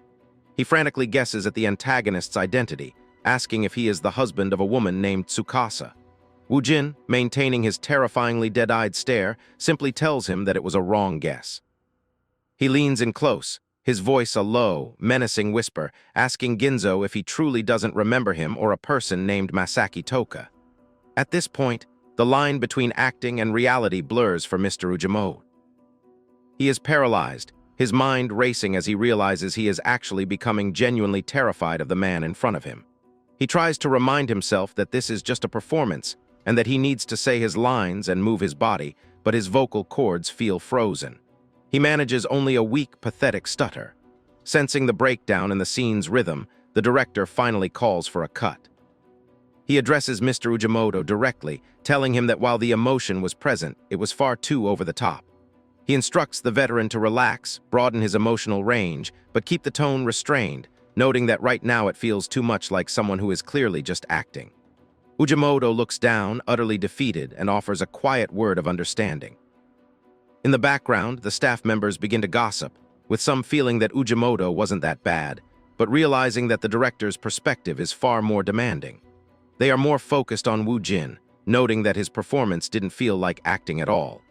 They are amazed that even when he spoke softly, every single word carried with absolute clarity across the set. The director watches the scene again on the monitor, realizing that Ujimoto is essentially becoming a sacrificial lamb to Woo Jin's overwhelming aura. He knows a movie is only complete when there is chemistry between the stars, and Woo Jin's individual brilliance isn't enough to carry the scene if his co-star is failing. Feeling a deep sense of disappointment in himself, Ujimoto wonders what exactly he is missing and if his acting has always been this subpar. Woo Jin watches him from a distance, noticing that the older man seems short of breath and is struggling to recover. He wonders if it's the cold sea air or perhaps the thick fog from the machines that is making Ujimoto feel ill. Approaching him, Woo Jin suggests that Ujimoto should try to take a slower rhythm between beats. Ujimoto is initially confused, wondering if Woo Jin is telling him he was rushing his lines or leaving too little space between them. Woo Jin clarifies that he is talking about Ujimoto's breathing. He tells the veteran to lift his head and take a deep breath, assuring him that he'll feel better. Ujimoto realizes that Woo Jin isn't criticizing his technique, but is actually giving him a way to stay calm and prevent his emotions from overwhelming his physical body. He offers a genuine smile and thanks Woo Jin, realizing just how impatient he had become, spitting out his lines as if he were being chased. The surrounding staff and other actors are stunned, wondering if the rookie Woo Jin was actually giving pointers to a veteran like Yasuda Ujimoto. Some find it insulting, while others are fascinated by the interaction. The director calls for the scene to start once more. As the take begins, the atmosphere on the boat shifts entirely. Ujimoto delivers his opening line with a new, grounded intensity that shocks everyone watching. The staff murmurs in awe, wondering if Ujimoto has had a spell cast on him, but the director knows better. He watches the monitor with a satisfied smirk, realizing that Woojin's advice has caused Ujimoto's acting to do a total 180.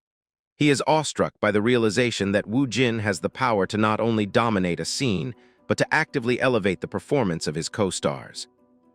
As the chapter draws to a close, the director reflects on how Woojin has already reached a level of talent that transcends being a mere actor. Meanwhile, Woojin is shown in a small comedic beat, feeling winded and realizing he needs to follow his own advice and watch his breathing.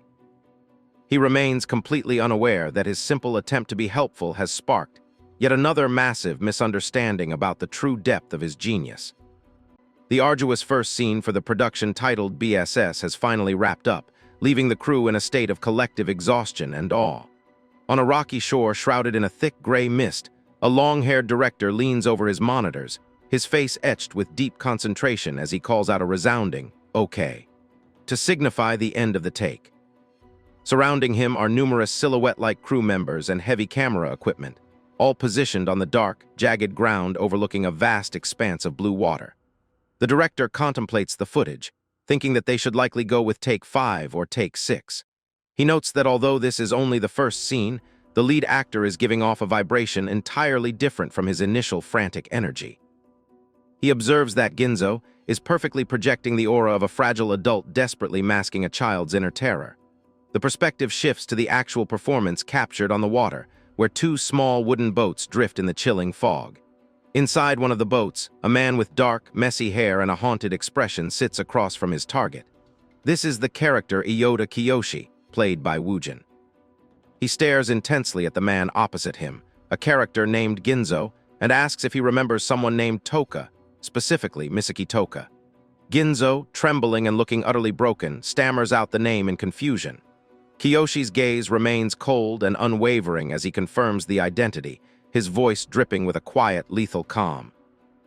Ginzo's eyes widen in realization as he remembers the name, but he quickly tries to deflect, asking if Kiyoshi is actually who he thinks he is. He nervously questions if Kiyoshi is doing all of this because of what happened in the past, desperately trying to laugh it off as a mere prank. Kiyoshi's expression hardens into a mask of pure shadow, his golden eyes piercing through the gloom. He flatly states the truth that haunts them both. Toka is dead. He recounts how Toka threw herself off a rooftop, but he clarifies that their actions were no different from a group of people physically pushing her to her end. He looks Ginzo directly in the eye and wonders aloud how much of that pushing force belonged to him. Ginzo is internally spiraling into a panic, his thoughts racing as he calls Kiyoshi a lunatic for seeking revenge after all this time. He wonders if this bastard actually knows everything that happened, but he tries to convince himself that it is impossible. He reasons that Toka was such a coward that she definitely wouldn't have gone around talking about their secrets. Desperate to survive the confrontation, Ginzo begins to plead, claiming it is all a big misunderstanding. He admits that the other guys bullied her a little, but he insists that he actually treated her well. He begs for mercy, claiming he feels wronged and that if Toka were still alive, he would have asked the others to spare her. Kiyoshi watches this pathetic display with a look of profound disgust, noting that Ginzo is exactly as smart as he expected. Even in this moment of life-threatening terror, Ginzo is still calculating whether or not Kiyoshi truly knows the full extent of the truth. Kiyoshi tells him to keep playing innocent if he wants, his eyes glowing with a terrifying intensity that makes Ginzo realize this man has completely lost his mind. Ginzo begins to scream for help, his voice echoing across the water as he begs for someone to save him. However, Kiyoshi calmly informs him that there is no one else there. He explains that they are in a desolate fishing village near Chiba, which also happens to be Misaki Toka's hometown. Points out the abandoned buildings in the distance, noting that while developers once tried to turn the place into a tourist spot during the economic bubble decades ago, the project failed when the bubble burst. Now, it is a ghost town where no one ever visits. Kiyoshi further reveals that he has already accounted for Ginzo's disappearance by sending a message to his wife from his phone, ensuring she won't suspect a thing. Kiyoshi reaches out and hands Ginzo a smartphone, telling him to make a call. Ginzo is stunned to see his own phone in Kiyoshi's hand. Kiyoshi identifies the recipient of the call as the owner of a karaoke bar Ginzo visited before coming here, a woman named Horinouchi Amy, who is also one of their 9 classmates. Ginzo is paralyzed with fear, but Kiyoshi gives him a very specific instruction. Just say that Misaki Toka has returned and then hang up immediately. Ginzo, still trying to find a way out, asks if he is really doing this for revenge, pointing out that Kiyoshi was essentially a stranger to Toka in the first place. Kiyoshi simply agrees, stating that he is just doing his job as a stranger. Kiyoshi offers a deal, promising to let Ginzo go home if he makes the call to Amy. Ginzo's eyes light up with a flicker of hope, but it is immediately extinguished when Kiyoshi adds a grim condition. He warns that if Ginzo mentions his current situation or asks for help, he will be dealt with right then and there, and his naked body will be found the next morning. Terrified and shaking, Ginzo promises he has no intention of doing anything of the sort. Kiyoshi reiterates that making the call is the full extent of Ginzo's role, and once it is over, he will be sent home. However, as Ginzo prepares to dial, Kiyoshi's internal narration reveals a dark truth. Returning him alive would be nearly impossible. A menacing, shadowy figure in a purple vest and hat looms behind Ginzo, its face twisted into a demonic, wide-eyed grin. Standing on the deck, the elderly Misaki Shutoku gazes out into the distance, noting that by tomorrow, the detectives will be pursuing Kiyoshi with a desperate, frantic energy. He warns Woojin to remain vigilant and not to let his guard down, regardless of the concealment provided by the dense fog. Kiyoshi turns to meet his eyes, his expression unreadable, and softly tells the man that he didn't need to go to such extremes for his sake, acknowledging the heavy burden Shutoku has chosen to carry. The narrative flashes back to Woojin's character, Kiyoshi, meeting with an older, disheveled man named Misaki Shutoku, Toka's father. After the death of his daughter and the subsequent passing of his wife, Shutoku had been living as a broken man, surrounded by alcohol bottles. Kiyoshi was the one who found him and told him the truth about everything Toka went through at the hands of her classmates. Enraged and consumed by grief, Shutoku decided to join Kiyoshi in his quest for vengeance. Standing on a high stone wall, Shutoku tells Kiyoshi that he wants to see his daughter now. He admits that he needs to keep his mouth shut to leave the detectives in utter confusion, and he confesses that if he stays alive, he won't have the courage to remain silent. He apologizes for leaving such a huge burden on Kiyoshi, calling him his daughter's stranger friend. Just like that, the alliance between the two ended. Back in the present of the film's world, Kiyoshi stands alone in the misty fishing village as the snow begins to fall. Kiyoshi stands solemnly beside the fallen form of Shutoku, his expression a mask of cold calculation as he surveys the scene. He harbors a silent vow to shield the old man from discovery, though he understands that complete concealment is a precarious gamble. Any misstep risked exposing the fact that he was not the only one present in that desolate place. In the heavy, mist-laden air, the spectral shadow of the old man seems to offer a final, ethereal nod to Woojin. "I appreciate it," the spirit whispers, signaling that the alliance is at an end, and it is time for him to walk his own path. He exhales a long breath of white mist, reflecting on the progress of his mission. With Nakayama and Ginzo gone, 2 targets are officially down. On a list of names, the name Nakayama and the name Ginzo are crossed out with a violent red X. Kiyoshi sets his sights on the next victim, Horinouchi Amy, the woman who was caught in the sparks of the firecracker he set off using Ginzo. He stands silently at the edge of a pier, overlooking the dark water as the village remains frozen in time. As the fog begins to clear on the set, the director and the crew are left in a state of shock. The director thinks to himself that Iota Kiyoshi has truly come to life, jumping straight out of the script. He is mesmerized by the depth Woojin has reached in his acting, wondering who else could possibly portray such piercing yet hollow bloodlust. He realizes he is looking at a literal monster in the craft of acting. Suddenly, the silence is broken by the director's enthusiastic shouting as he calls for the cut, leaping to his feet and praising the actors for delivering exactly the type of performance he wanted. Woojin breaks character, his terrifying aura vanishing as he politely thanks the director and the crew for their hard work. The director approaches him, amazed, and mentions how hard Woojin worked. He brings up the fact that Woojin gave advice to his co-star, Mr. Ujimoto, who played the role of Ginzo. Woojin modestly explains that he simply told Ujimoto to take a deep and slow breath because he seemed to be in a dangerous, hyper-focused state during the shoot. The director is floored by this revelation, realizing that such simple technical advice regarding breathing was the perfect answer Ujimoto needed to awaken his performance and prevent a potential accident where an actor might have fainted from the intensity. Nearby, the other actors and extras are whispering among themselves, stunned by the transformation in Ujimoto's acting. Ujimoto, whose character name is Yasuda, remains silent as his colleagues ask if he really received special advice from Woojin. Internally, Ujimoto is reeling from the experience. He realizes that up until now, he thought he could stand out just by using exaggerated acting skills, focusing on execution rather than chemistry. However, in the presence of Kang Woojin, who became the absolute pivot of the scene, Ujimoto felt he had no reason to exist unless he truly became Ginzo.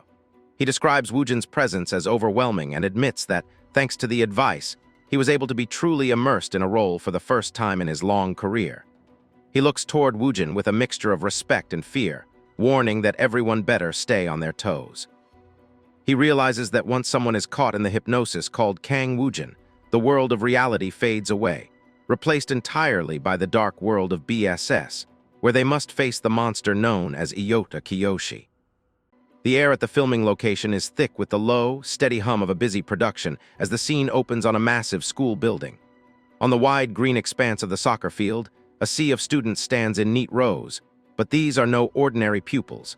They are actors clad in crisp uniforms, waiting for the day's work to begin. High above, the sound of chatter fills the sky, represented by large characters that signal the bustling energy of the crowd. A staff member in a long, dark coat asks if the school uniforms have been distributed to the actors yet, to which a younger man in a baseball cap and gray t-shirt confirms that everything has been handed out. The scale of the production is immediately apparent as the camera pans over the hundreds of extras preparing for the shoot. Near the sidelines, the focus shifts to the technical preparations. A crew member calls out for a camera test, counting 1, 2.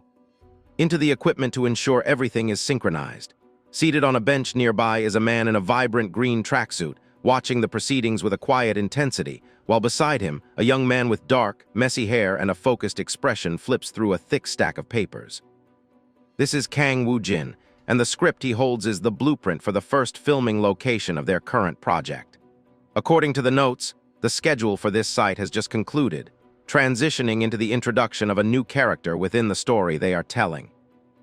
The narrative within their film introduces Detective Yashizawa Mashio, a character played by the actor Mana Kasaku. The script details that this detective arrives on the scene the day after the tragic deaths of characters named Ginzo and Shotoku. Per the story's setting, Mashio is a relentless hunter, a man who will stop at nothing to track down a stranger named Iota Kiyoshi until the bitter end. As Woojin absorbs these details, the scene shifts back to the reality of the set.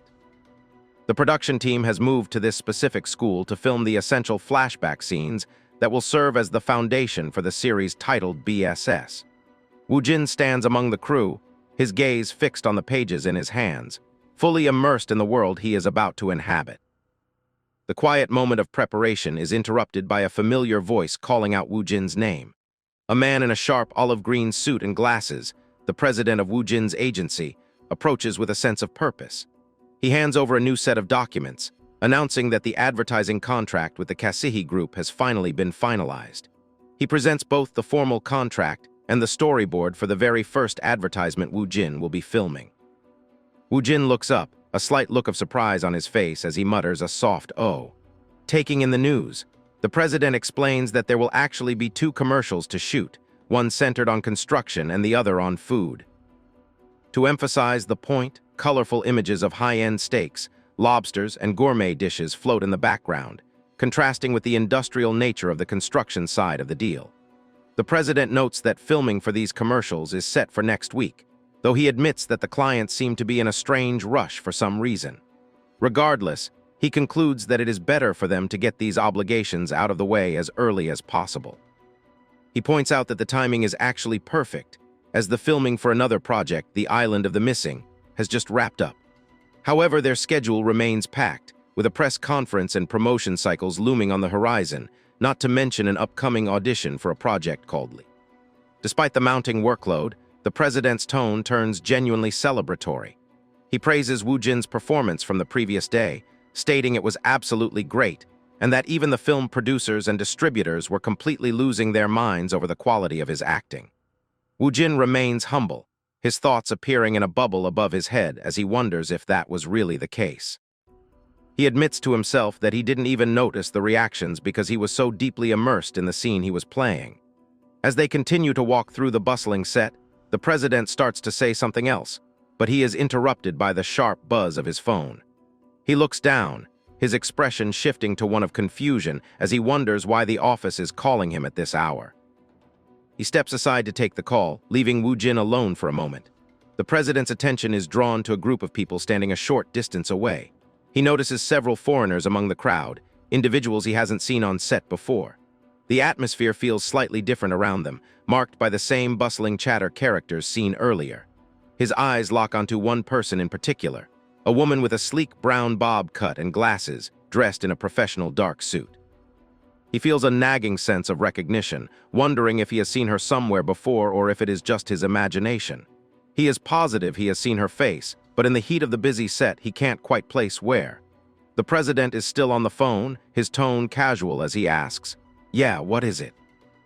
But as the person on the other end speaks, his face pales and his eyes widen behind his glasses. A cold sweat begins to bead on his forehead. He lets out a strangled wah before finally shouting, "What?" in total disbelief. The sudden outburst draws attention, but the president is too focused on the shocking news to care. He quickly moves back toward Woo Jin, his movements frantic. The president holds out his smartphone, urging Woo Jin to take a look at a video immediately. The screen displays a viral post titled "Breaking News," claiming that the phenomenal actor Kang Woo Jin secretly took a Hollywood screen test. The video, posted by a channel called Fact Guys, already has over 400,000 views and hundreds of comments. The headline boldly states that he is just one step away from a Hollywood debut and claims to have conclusive proof. Woo Jin stares at the screen, his internal thoughts spiraling into a mess of question marks. He reads through the comments, seeing fans losing their minds over the possibility of a Korean actor reaching Hollywood only a year after his debut. One commenter notes that the evidence looks too solid to be a mere rumor, while another mentions that even for Hollywood, Winner Movie Pictures is a decent mid-sized studio. Woo Jin is paralyzed by a sense of dread and confusion. He wonders how this YouTuber could possibly know about the test, as he hadn't told us so. He suspects that perhaps the Hollywood production company leaked the information, despite their claims that the test was top secret. He looks at the president and asks if he was the one behind the leak, but the president denies it instantly. He assumes it wasn't Woo Jin either, which leaves them in a difficult position. The president points out that the details in the video are incredibly specific, suggesting that the source must be an insider with direct access to the information. The president tries to calm down, noting that while it is a headache, it isn't necessarily a terminal problem for Woo Jin's career. There is already a massive amount of hype surrounding him, and being associated with big shots in Hollywood only raises his profile. For now, he has instructed BW Entertainment to stay quiet on the matter. Woo Jin agrees that the president has a point. When there is no point in a direct response, silence is often the best answer. However, the president is still puzzled. He reasons that since they didn't leak it, it was likely the Hollywood company's doing, but he can't figure out what Winner Movie Pictures would actually gain from such a leak. He warns Woo Jin that regardless of the reason, the entertainment industry in Korea is about to be thrown into absolute chaos because of this news. Woo Jin tries to push the worry aside, telling himself he just needs to focus on his acting for now. But his eyes drift back to the mysterious lady in the crowd. Suddenly, the pieces click together. He realizes that the lady with the brown bob cut was present during the last Kill 3 screen test. She's a casting director from Winner Movie Pictures. The timing is far too perfect to be a coincidence. He stares at her, his yellow-tinted eyes narrowing as he processes the strangeness of her presence here, especially right when the video was leaked. Deciding that the best way to find out the truth is to ask directly, Woo Jin begins walking toward the group of foreigners. The president, startled by the sudden movement, calls out asking where he is going. Woo Jin ignores the question and walks straight up to the woman, offering a calm hello. She turns, a polite smile crossing her face as she recognizes him. "Mr. Kang Woo Jin," she says, her tone pleasant. She tells him it is a pleasure to meet him and admits that while she knew he would be there, she couldn't quite bring herself to greet him right away in front of everyone. She leans in slightly, whispering that it would probably be better if they kept their connection a secret for now, suggesting they speak privately later. Woo Jin doesn't back down. He points out that she was the one who came looking for him. She smiles and explains that she happens to have a bit of a connection with the director on this set. She claims she came to Japan for some work and decided to stop by, adding that, of course, she knew he would be there. Woo Jin doesn't buy the casual explanation. He pulls out his phone and shows her the leaked YouTube video, stating that the information about his screen test for Last Kill 3 just popped up on a Korean channel. He asks her directly if it is possible her side leaked the video, reminding her that he was told the entire process was confidential. The casting director's professional facade cracks. Her eyes go wide and her mouth hangs open in genuine shock. "What? There's no way," she stammers, her face turning pale. She insists that it definitely wasn't them. The people around them begin to whisper as they notice the tense interaction. Sensing the rising attention, she asks for a moment to collect herself. Woo-jin watches her walk away to handle the situation, while the president hurries to his side, asking what she said. Woo-jin simply tells him they can ignore it for now, as it seems his suspicions about her side leaking the info might have been wrong. The president, still wary, decides to go and have a word with her himself just in case. Left to his own thoughts, Woo-jin feels a familiar exhaustion creeping in. He knows the media is going to make a huge fuss about the Hollywood rumors for a long time, and his head is already starting to hurt just thinking about it. He decides he needs a break and prepares to head to the subspace, the mental void where he refines his craft. He closes his eyes and enters the dark, silent realm. Inside the subspace, Woo-jin stands alone in the darkness. He notes that, fortunately, there hasn't been any change in his grade. He looks around at the floating frames that represent the roles he has collected: detective agency, the bizarre sacrifice of a stranger, and leech. As he stares at these fragments of other lives, a sudden curiosity strikes him. He wonders if it is possible to mix the roles he has already imprinted. He isn't thinking about the worlds the roles belong to, but rather a pure merging of the roles themselves. He laughs to himself, wondering if doing such a thing would just make him look like a complete lunatic. Suddenly, a system notification flashes before him, accompanied by a sharp sound. The message reads, "Acquired understanding of role synthesis." Woo-jin is stunned, his mouth falling open as he stares at the glowing text. He questions what he just acquired, repeating the words "role synthesis understanding" in disbelief. He waits for a follow-up or a detailed explanation, but there is no further response from the system. He wonders if it's some kind of joke, or if the lack of an answer means the process has already initiated some kind of action. He reasons that the subspace would never do something meaningless, yet he doesn't see any major physical changes in his surroundings. Then he realizes the change is internal. He muses that perhaps his inner world has fundamentally shifted. Up until now, the worlds of his various projects were imprinted within him, piled up densely like a series of closed rooms. He visualizes it as a single orange door. Whenever he accessed a project, it always began by opening that door. From there, a different reality would unfold through the eyes of the role he chose to read. It was a fixed framework, and because of that, his freedom in acting was always limited to the confines of that specific project. It was impossible to summon just the role without bringing the entire world of the project along with it. However, as he looks around the subspace now, the scenery has changed. Instead of one door, multiple doors are now floating in the dark void, each containing a silhouette of a different character he has played. There is a man in a suit, another in tactical gear, and one in a casual hoodie. It feels as if the roles he has imprinted are no longer locked away in a basement, but are standing in a row of small rooms, waiting for their master's command. He realizes with a start that this must be the meaning of role synthesis. Regardless of the project's world, he can now freely pull out and use the roles themselves as independent entities. He stands before a dark door, looking at the glowing figure of a detective inside, realizing that the boundaries of his acting have just been shattered. Kang Woo-jin stands at the threshold of a revolutionary discovery within his own mind, questioning the true limits of the unique ability he calls role synthesis. He wonders if he is now capable of pulling any character he has previously mastered and utilizing them freely, regardless of the world or story he currently inhabits. To test this theory, Woo-jin enters his mental void, a dark expanse filled with vibrant, glowing doors of various colors. He focuses his intent, deciding to pull up the character of Kiyoshi Iyoda from his current project, referred to as BSS. A door glows green, and the character steps forth, appearing as a mirror image of Woo-jin but carrying a distinct, hollowed-out presence.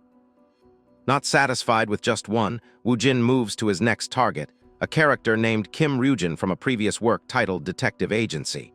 An orange-red door opens, and the trench coat-wearing detective emerges. In this mental space, Woo-jin attempts something he has never tried before, layering the two roles. He commands Kim Ryujin to layer over the Kiyoshi who is already rooted within his psyche. As the two identities merge, the visual representation of the characters overlaps, creating a complex, multifaceted entity that sits right beneath Woo Jin's skin. The physical and mental toll of this synthesis is immediate and jarring. Woo Jin hunches over, clutching his face as a wave of nausea washes over him. He reflects on the fact that because this is his first time performing such a complex merge, the sensation is incredibly weird and unsettling. Despite the physical discomfort, the world around him remains the one belonging to Kiyoshi. He still feels Kiyoshi's thoughts and his heart, but something has fundamentally shifted. A sudden, sharp craving for a cigarette hits him, a trait belonging to the detective, Kim Ryujin. He realizes that while the base is still Kiyoshi, his internal drive and mannerisms are being influenced by the detective's curiosity and dry nature. He notes that everything suddenly feels both tiresome and intriguing. This hybrid is no longer the original Kiyoshi Iota. Instead, a mysterious and entirely different being has been born from the fusion. This new entity is deeply curious, yet maintains a sense of being somewhat clumsy. To further test the mechanics of this power, Woo Jin tries to reverse the process. He focuses on removing Kim Ryujin from within himself, and as the detective's influence fades, he feels himself return to the base state. Only the original Kiyoshi is left behind. A small smile plays on Woo Jin's lips as he realizes how useful this could be for making characters truly stand out by subtly altering their core traits. Returning to reality, Woo Jin sits on a film set, looking down at the pages of his script. He decides to give his current role a shot by keeping Kiyoshi Iota as the foundation but amplifying certain traits to make the character appear even more bizarre than originally written. As he prepares for the day's filming, the scene shifts to the broader production environment. The atmosphere on the set is tense. Staff members are whispering among themselves, gossiping about a rumor that Kang Woo Jin's side was responsible for leaking a high-profile video. Among the crowd are several foreign observers who have traveled specifically to see Woo Jin in action. This group includes a tall, blonde man, a red-haired man in a brown suit, and a professional-looking woman with glasses. They are from the production of the Hollywood project Last Kill 3, and they are here to evaluate the actor who famously turned them down. The woman asks what scene is being filmed today, and the man explains that they are capturing a past sequence where the protagonist, Kiyoshi, is being bullied. She notes that in the original novel, Kiyoshi is a character whose heart has essentially died, leaving him passive and inactive. The observers express a bit of disappointment, worried that they have arrived at a bad time. They fear that a bullying scene will result in a relaxed or dull performance that won't showcase Woo Jin's true range. On the set, the director calls for standby. The tension in the room spikes as the actors take their positions. The sequence begins with the bullies surrounding Kiyoshi, who is sitting on the floor. One of the bullies, a man with light brown hair, crouches down and mockingly asks if Kiyoshi brought his allowance today. Woo Jin, fully immersed in his modified Kiyoshi, responds with a quiet, hollow affirmation. He reaches into his pocket and hands over a stack of bills. The bullies laugh, with a blonde girl in a school uniform commenting on how creepy he is. She says his face looks gross every time they see him, comparing him to a boring robot. The male bully continues to poke at Kiyoshi, demanding a reaction and telling him to stop staring like that. According to the original script, Kiyoshi's only line here was supposed to be a simple, defeated request for them to stop it. However, Woo Jin decides that this is the perfect moment for another role synthesis. He reaches into his mental library and selects Corporal Jin Suncheol from his work The Island of the Missing. He describes Jin Suncheol as a character where two faces coexist, a timid coward and a violent brute. Even the timid side of the corporal was cunning from the start and grew more cruel over time. Woo Jin synthesizes this complex, dark persona with the hollow shell of Kiyoshi. He wonders what the staff, the director, and the public will think of the result. The performance begins to shift in a way that no one expected. Woo Jin starts to stutter, his voice trembling as he says, "Sin, stop it. Don't. I'm scared." He cowers, telling them not to hit him because he already gave them the money. The bullies on set are caught off guard.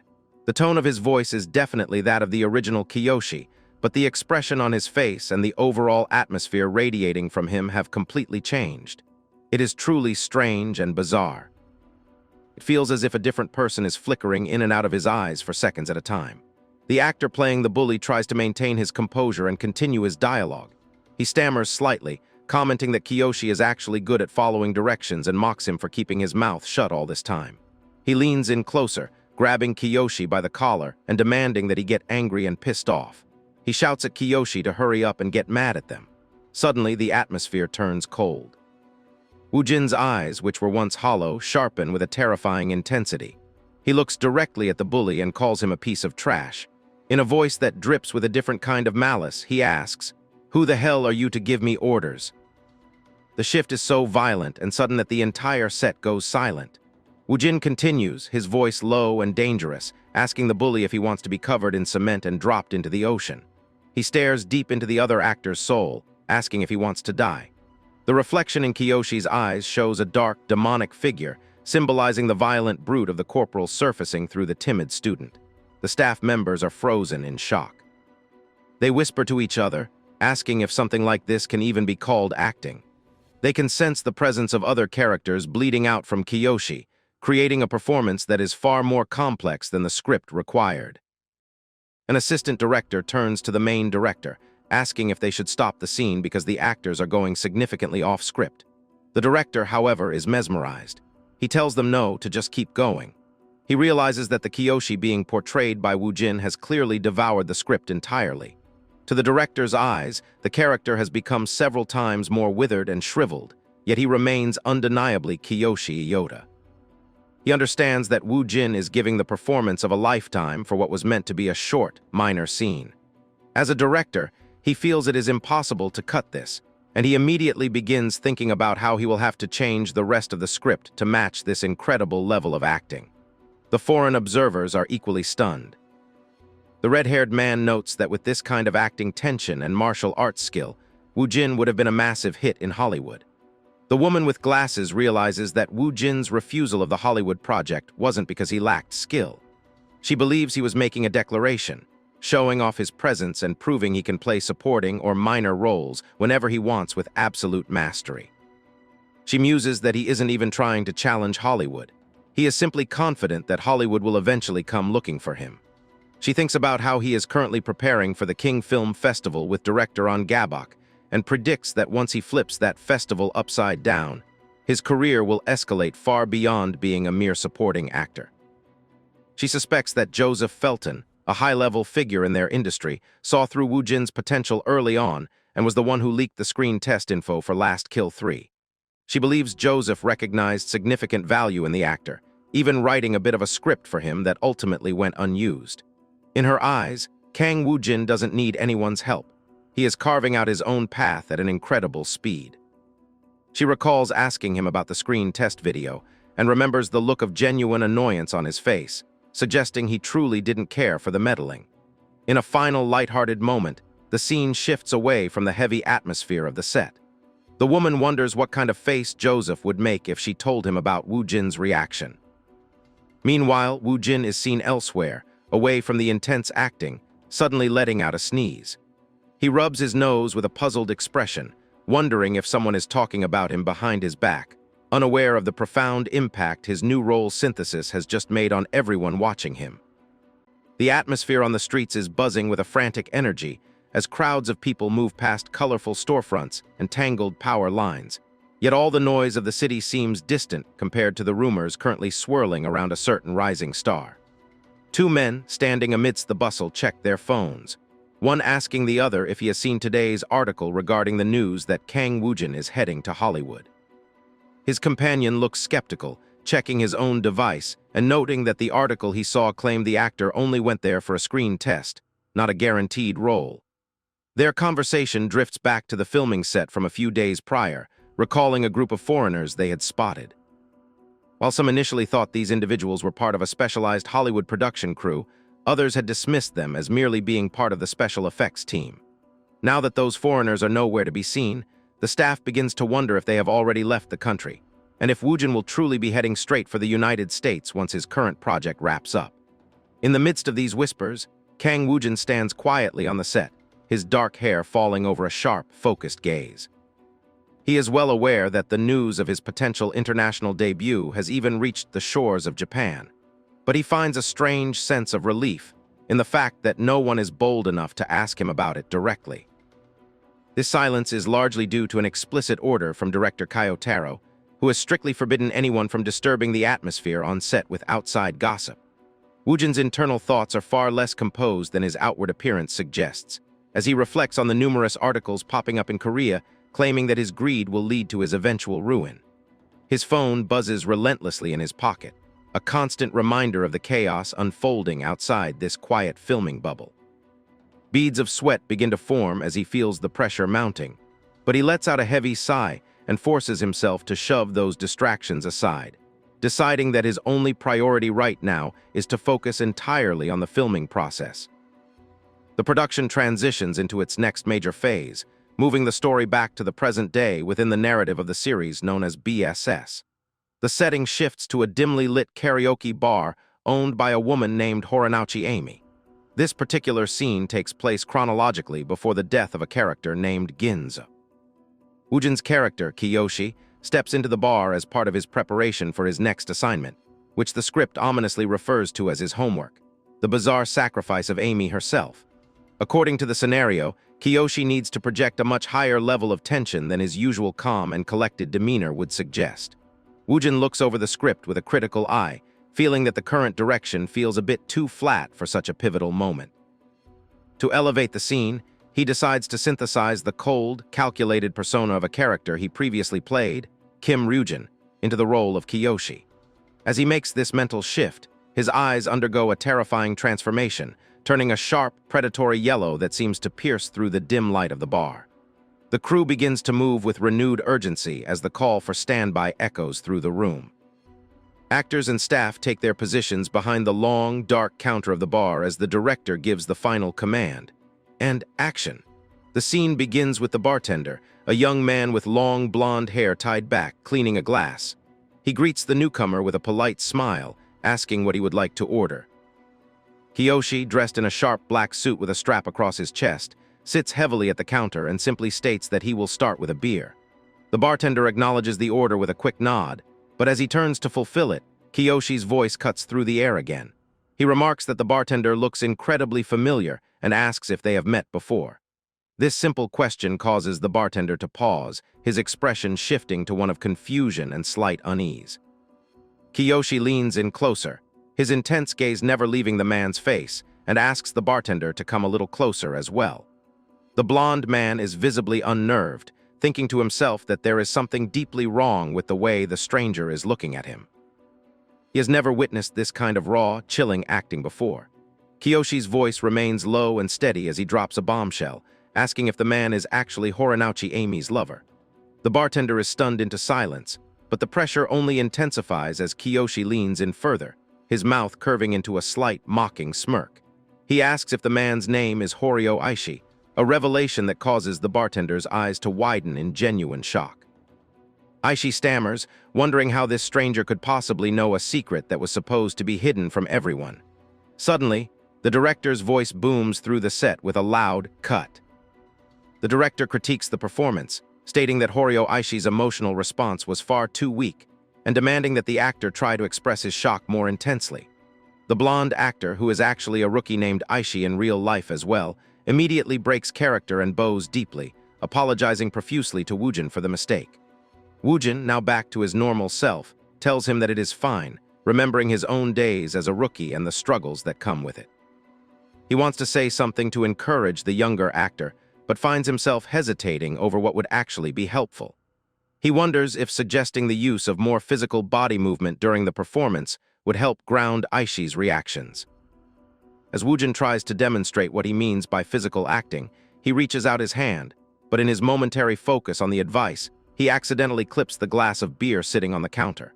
The glass tips over with a splash, spilling beer and ice cubes everywhere. Woojin is internally mortified, thinking to himself that he has really messed up again. He quickly starts trying to clean up the mess, sweating as he wonders why there had to be a glass of beer sitting right there of all places. However, Aishi stands there in a daze, watching Woojin's movements with wide eyes. He misinterprets the entire accident, believing that Woojin purposely knocked the glass over to demonstrate the kind of sudden, jarring movement the scene needed.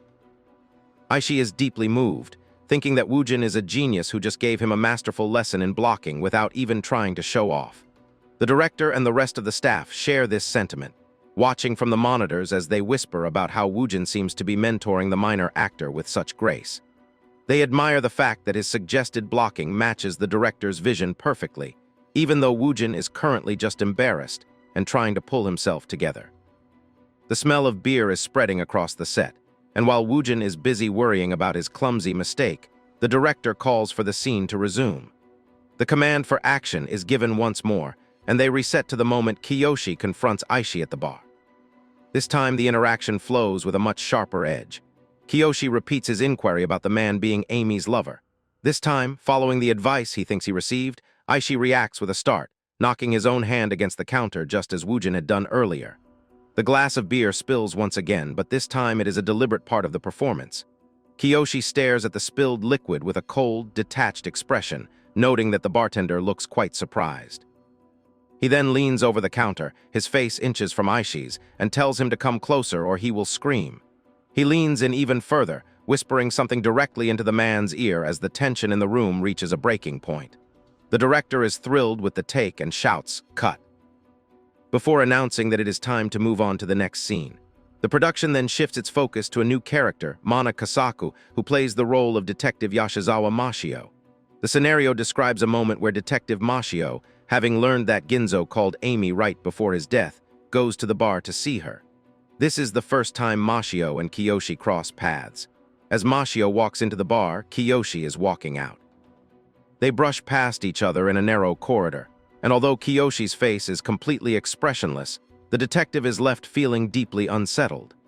Mashio pauses, looking back at the retreating figure of the young man, realizing that the depth of the acting he just witnessed is staggering. He realizes that Woojin is a true acting monster, and that if he doesn't stay on guard every second they are on screen together, he will inevitably be overshadowed and compared unfavorably to him for the rest of the project. The narrative transitions into an interrogation scene where Detective Mashio questions Amy about her relationship with Ginzo. Amy sits on a plush green sofa, her hands trembling as she remains shaken from her last phone call with the deceased man. Mashio slides a photograph across the table, asking if she knows a man named Misaki Shudoku, identifying him as the person who murdered Mr. Ginzo. At the mention of that name, Amy's eyes waver visibly. She tries to maintain her composure, crossing her arms and claiming that she has never seen the man before. However, the detective notices the subtle shift in her demeanor. He continues, noting that Misaki Shudoku shares the same surname as someone named Misaki Toka. The scene then provides critical context for Amy's distress. She remembers Ginzo's final words on the phone, where he told her that Misaki Toka had returned. This revelation has sent her into a spiral of delusion and fear.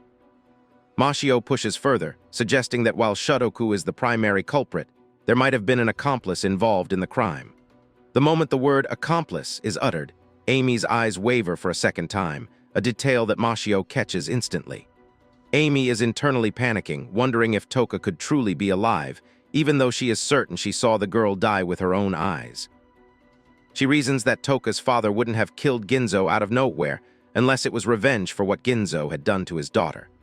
Amy's guilt weighs heavily on her as she remembers how she once encouraged Ginzo to torment Toka even more. She is terrified that Toka somehow knows of her involvement, and a ghostly, green-tinted vision of a smiling Toka seems to loom over her in the darkness of the bar. Driven by fear and a crumbling psyche, Amy suddenly stands up and tells the detectives that she has said enough and needs to rest. She gestures wildly for them to leave. Mashio is surprised by her sudden outburst, stating that he still has more questions, but Amy screams at them to get out. As the detectives retreat, Mashio thinks to himself that something was definitely off about her behavior. Left alone in her mental exhaustion, Amy eventually makes a phone call to her lover, Horio Aishi. Leaning on his warm words and presence, she breaks down into heavy sobs and pours out her true feelings. She confesses that she never liked Misaki Toka from the moment the girl transferred, and her thoughts drift back to an incident on a rooftop. The narration notes that this choice to confess everything over the phone will become a fatal mistake for her. The chapter concludes in a dark, secluded alleyway where Horio Aishi is walking alone, looking over his shoulder with a paranoid expression. He clutches a small, black object in his hand, his breathing heavy as he moves through the shadows. A voice suddenly calls out from the darkness, telling him that he has finally come. Aishi jumps in fright, turning to see the silhouette of Kiyoshi standing before him. Kiyoshi steps forward, his yellow eyes glowing slightly in the dark as he reaches out a hand and tells Aishi to give it to him. With trembling hands, Aishi hands over the small black device, which is revealed to be a recorder containing Amy's tearful confession. The weight of the ordeal this recorder will bring to Amy is immense, but in this moment, no one in the world knows the truth of what has transpired except for Kiyoshi himself. With a slow, deliberate movement, he reaches out to hand over a small, black rectangular recording device. As the object passes between them, the sound of the exchange is the only thing breaking the silence. Kiyoshi takes the device and begins to examine it with a cold, clinical detachedness. As he looks over the evidence, his internal thoughts reveal a deep-seated animosity for his former classmate, Amy. He hears the recording how she has disliked her ever since she first transferred to their school, coldly noting to herself that she should have personally confirmed whether she truly died after jumping from the rooftop. Satisfied with the leverage he now holds, he offers a quiet commendation of "good job" to the trembling man before him. Greed quickly replaces Aishi's fear as he looks at Kiyoshi with wide, hopeful eyes, asking if he will truly receive the money as they had discussed. Kiyoshi does not immediately answer. Instead, he tells Aishi to be quiet and begins to rummage through his black suit jacket. He produces a thick, intimidating stack of 10,000 yen notes, held together by a simple paper band. However, as he holds the currency out, he informs a stunned Aishi that he will only be providing 10% of the total amount first. The rest, he explains, will be paid out in monthly installments. Aishi is paralyzed by this sudden change in terms, protesting that this was not what they had originally promised. Kiyoshi remains entirely unmoved by the outburst, presenting a cold ultimatum. If Aishi is unhappy with the arrangement, Kiyoshi will simply return the recording and they can pretend no deal ever existed. Caught in a trap of his own making, Aishi desperately reaches out to grab the offered cash, pleading for Kiyoshi to give it to him. As the money changes hands, Kiyoshi delivers his final order, telling Aishi that he must now disappear for at least half a year. As Aishi stands there in a daze, the narrative provides a grim insight into his character. Despite his attractive appearance, Horio Aishi is a man of nasty habits who frequented gambling houses and game rooms behind his partner Amy's back. He has accumulated a massive, crushing debt to the Kabukicho Yakuza, making it effortless for Kiyoshi to seize upon his weakness. By putting Aishi on a leash with this money, Kiyoshi ensures total control. He knows he must not fully quench the man's thirst for funds, keeping him just desperate enough to be compliant. At this moment, Aishi is at constant risk of being eliminated by the Yakuza without a trace, making Kiyoshi his only hope for survival. Kiyoshi hands over a small slip of paper and a key, explaining that he has prepared a house for Aishi in a remote fishing village in Chiba. He mentions that a rough map of the location is included on the paper. When Aishi tries to ask how they will stay in contact, Kiyoshi sharply interrupts, making it clear that he will be the one initiating any future communication. Finding Aishi's lingering presence irritating, Kiyoshi asks what he is still doing there and repeats his command to disappear. Aishi finally breaks into a run, his footsteps echoing as he flees the scene. Watching him go, Kiyoshi muses that things will be fine for at least a few months. He realizes that while Aishi might start flailing around in his new isolation, it ultimately does not matter. The man is destined to be handed over to the Yakuza in the end.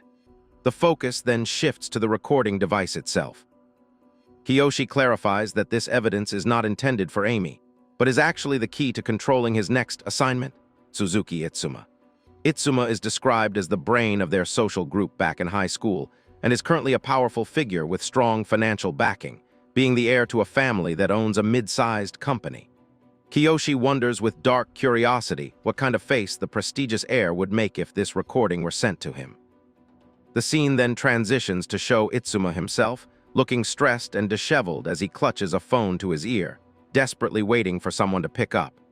He is calling Amy, but the woman on the other end is in no state to answer. Amy is shown collapsed on the floor of a darkened room, her mind having begun to collapse endlessly after the sudden disappearance of her only pillar of support, Aishi. She is plagued by vivid hallucinations, seeing the ghostly, blurred figure of Toka standing before her. She screams at the apparition to get lost and stop staring at her, her voice filled with a mix of terror and madness. This psychological breakdown was no accident. It was entirely orchestrated by Iota Kiyoshi. By relentlessly sending her graduation photos, images of Ginzo's death, and anonymous text messages, He systematically shook her sanity until her vision and auditory hallucinations became unbearable. Later, Itsuma is seen driving Amy in a car, trying to manage her hysteria.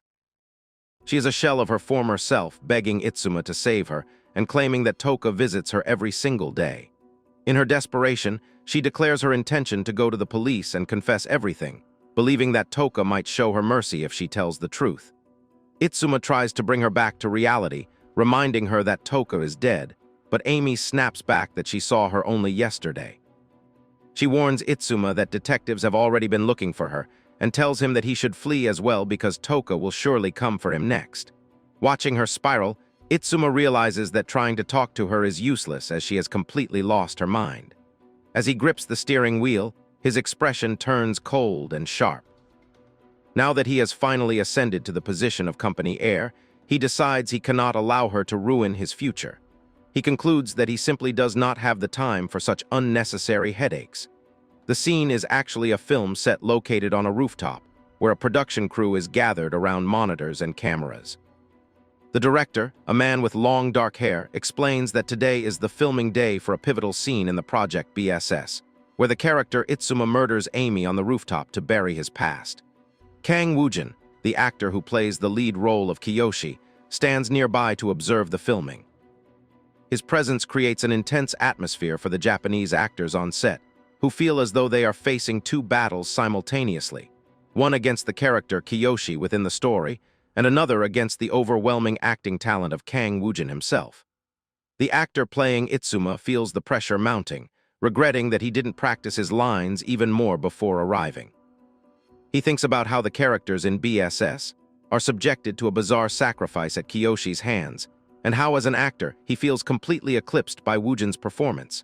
However, he refuses to give up, realizing that his career will be buried if he allows himself to be pushed back here. He resolves to hold his ground and fight against the monster talent in front of him until the very end. The director calls for action and the rooftop scene begins. Itsuma grabs Amy by the throat as she screams in terror. She gasps out that Toka is right there, but Itsuma coldly informs her that Toka does not exist. He tells her it is okay and that he will put her at peace now, pushing her toward the edge. He questions the logic of her wanting to confess to the police, telling her she brought this fate upon herself.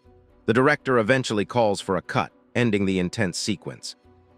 He informs Woojin that they will be moving to the parking lot, next to film the scene where Kiyoshi secretly records every detail of the murder. As they prepare to move, Woojin reflects on his hectic schedule, which involves a few more days of shooting for BSS and various advertisements before he must return to Korea. The director then approaches Woojin with an unexpected question, asking if he knows how to play the piano. Woojin recalls that he has the skills imprinted from his guy friend persona, which allows him to play most instruments with ease. He modestly tells the director that he knows a little bit. The director explains that in the original novel, there is a scene where Toka, who is a skilled pianist, teaches Kiyoshi how to play. He suggests that if Woojin's character were to replay that performance later in the story, it would be a powerful way to express a dry, haunting sense of longing for the deceased Toka. Woojin agrees to the idea, and the director thanks him, planning to update him once the scene is fully mapped out. Privately, the director assumes that since Woojin only claimed to know a little, he likely only understands the basics of the instrument. He laughs to himself, thinking there is no way Woojin could be amazing at the piano on top of everything else. However, the chapter concludes with a preview of the next sequence, showing the director wearing a look of total, slack-jawed shock. Woojin is shown sitting at the piano, his head bowed in concentration as beautiful musical notes fill the air, leaving the entire crew wondering what is truly going on with the depth of his hidden talents. As many of you know, my previous channel was taken down. I've started a new channel, so I kindly request you all to subscribe and press the bell icon so you don't miss any updates. Thank you for supporting me.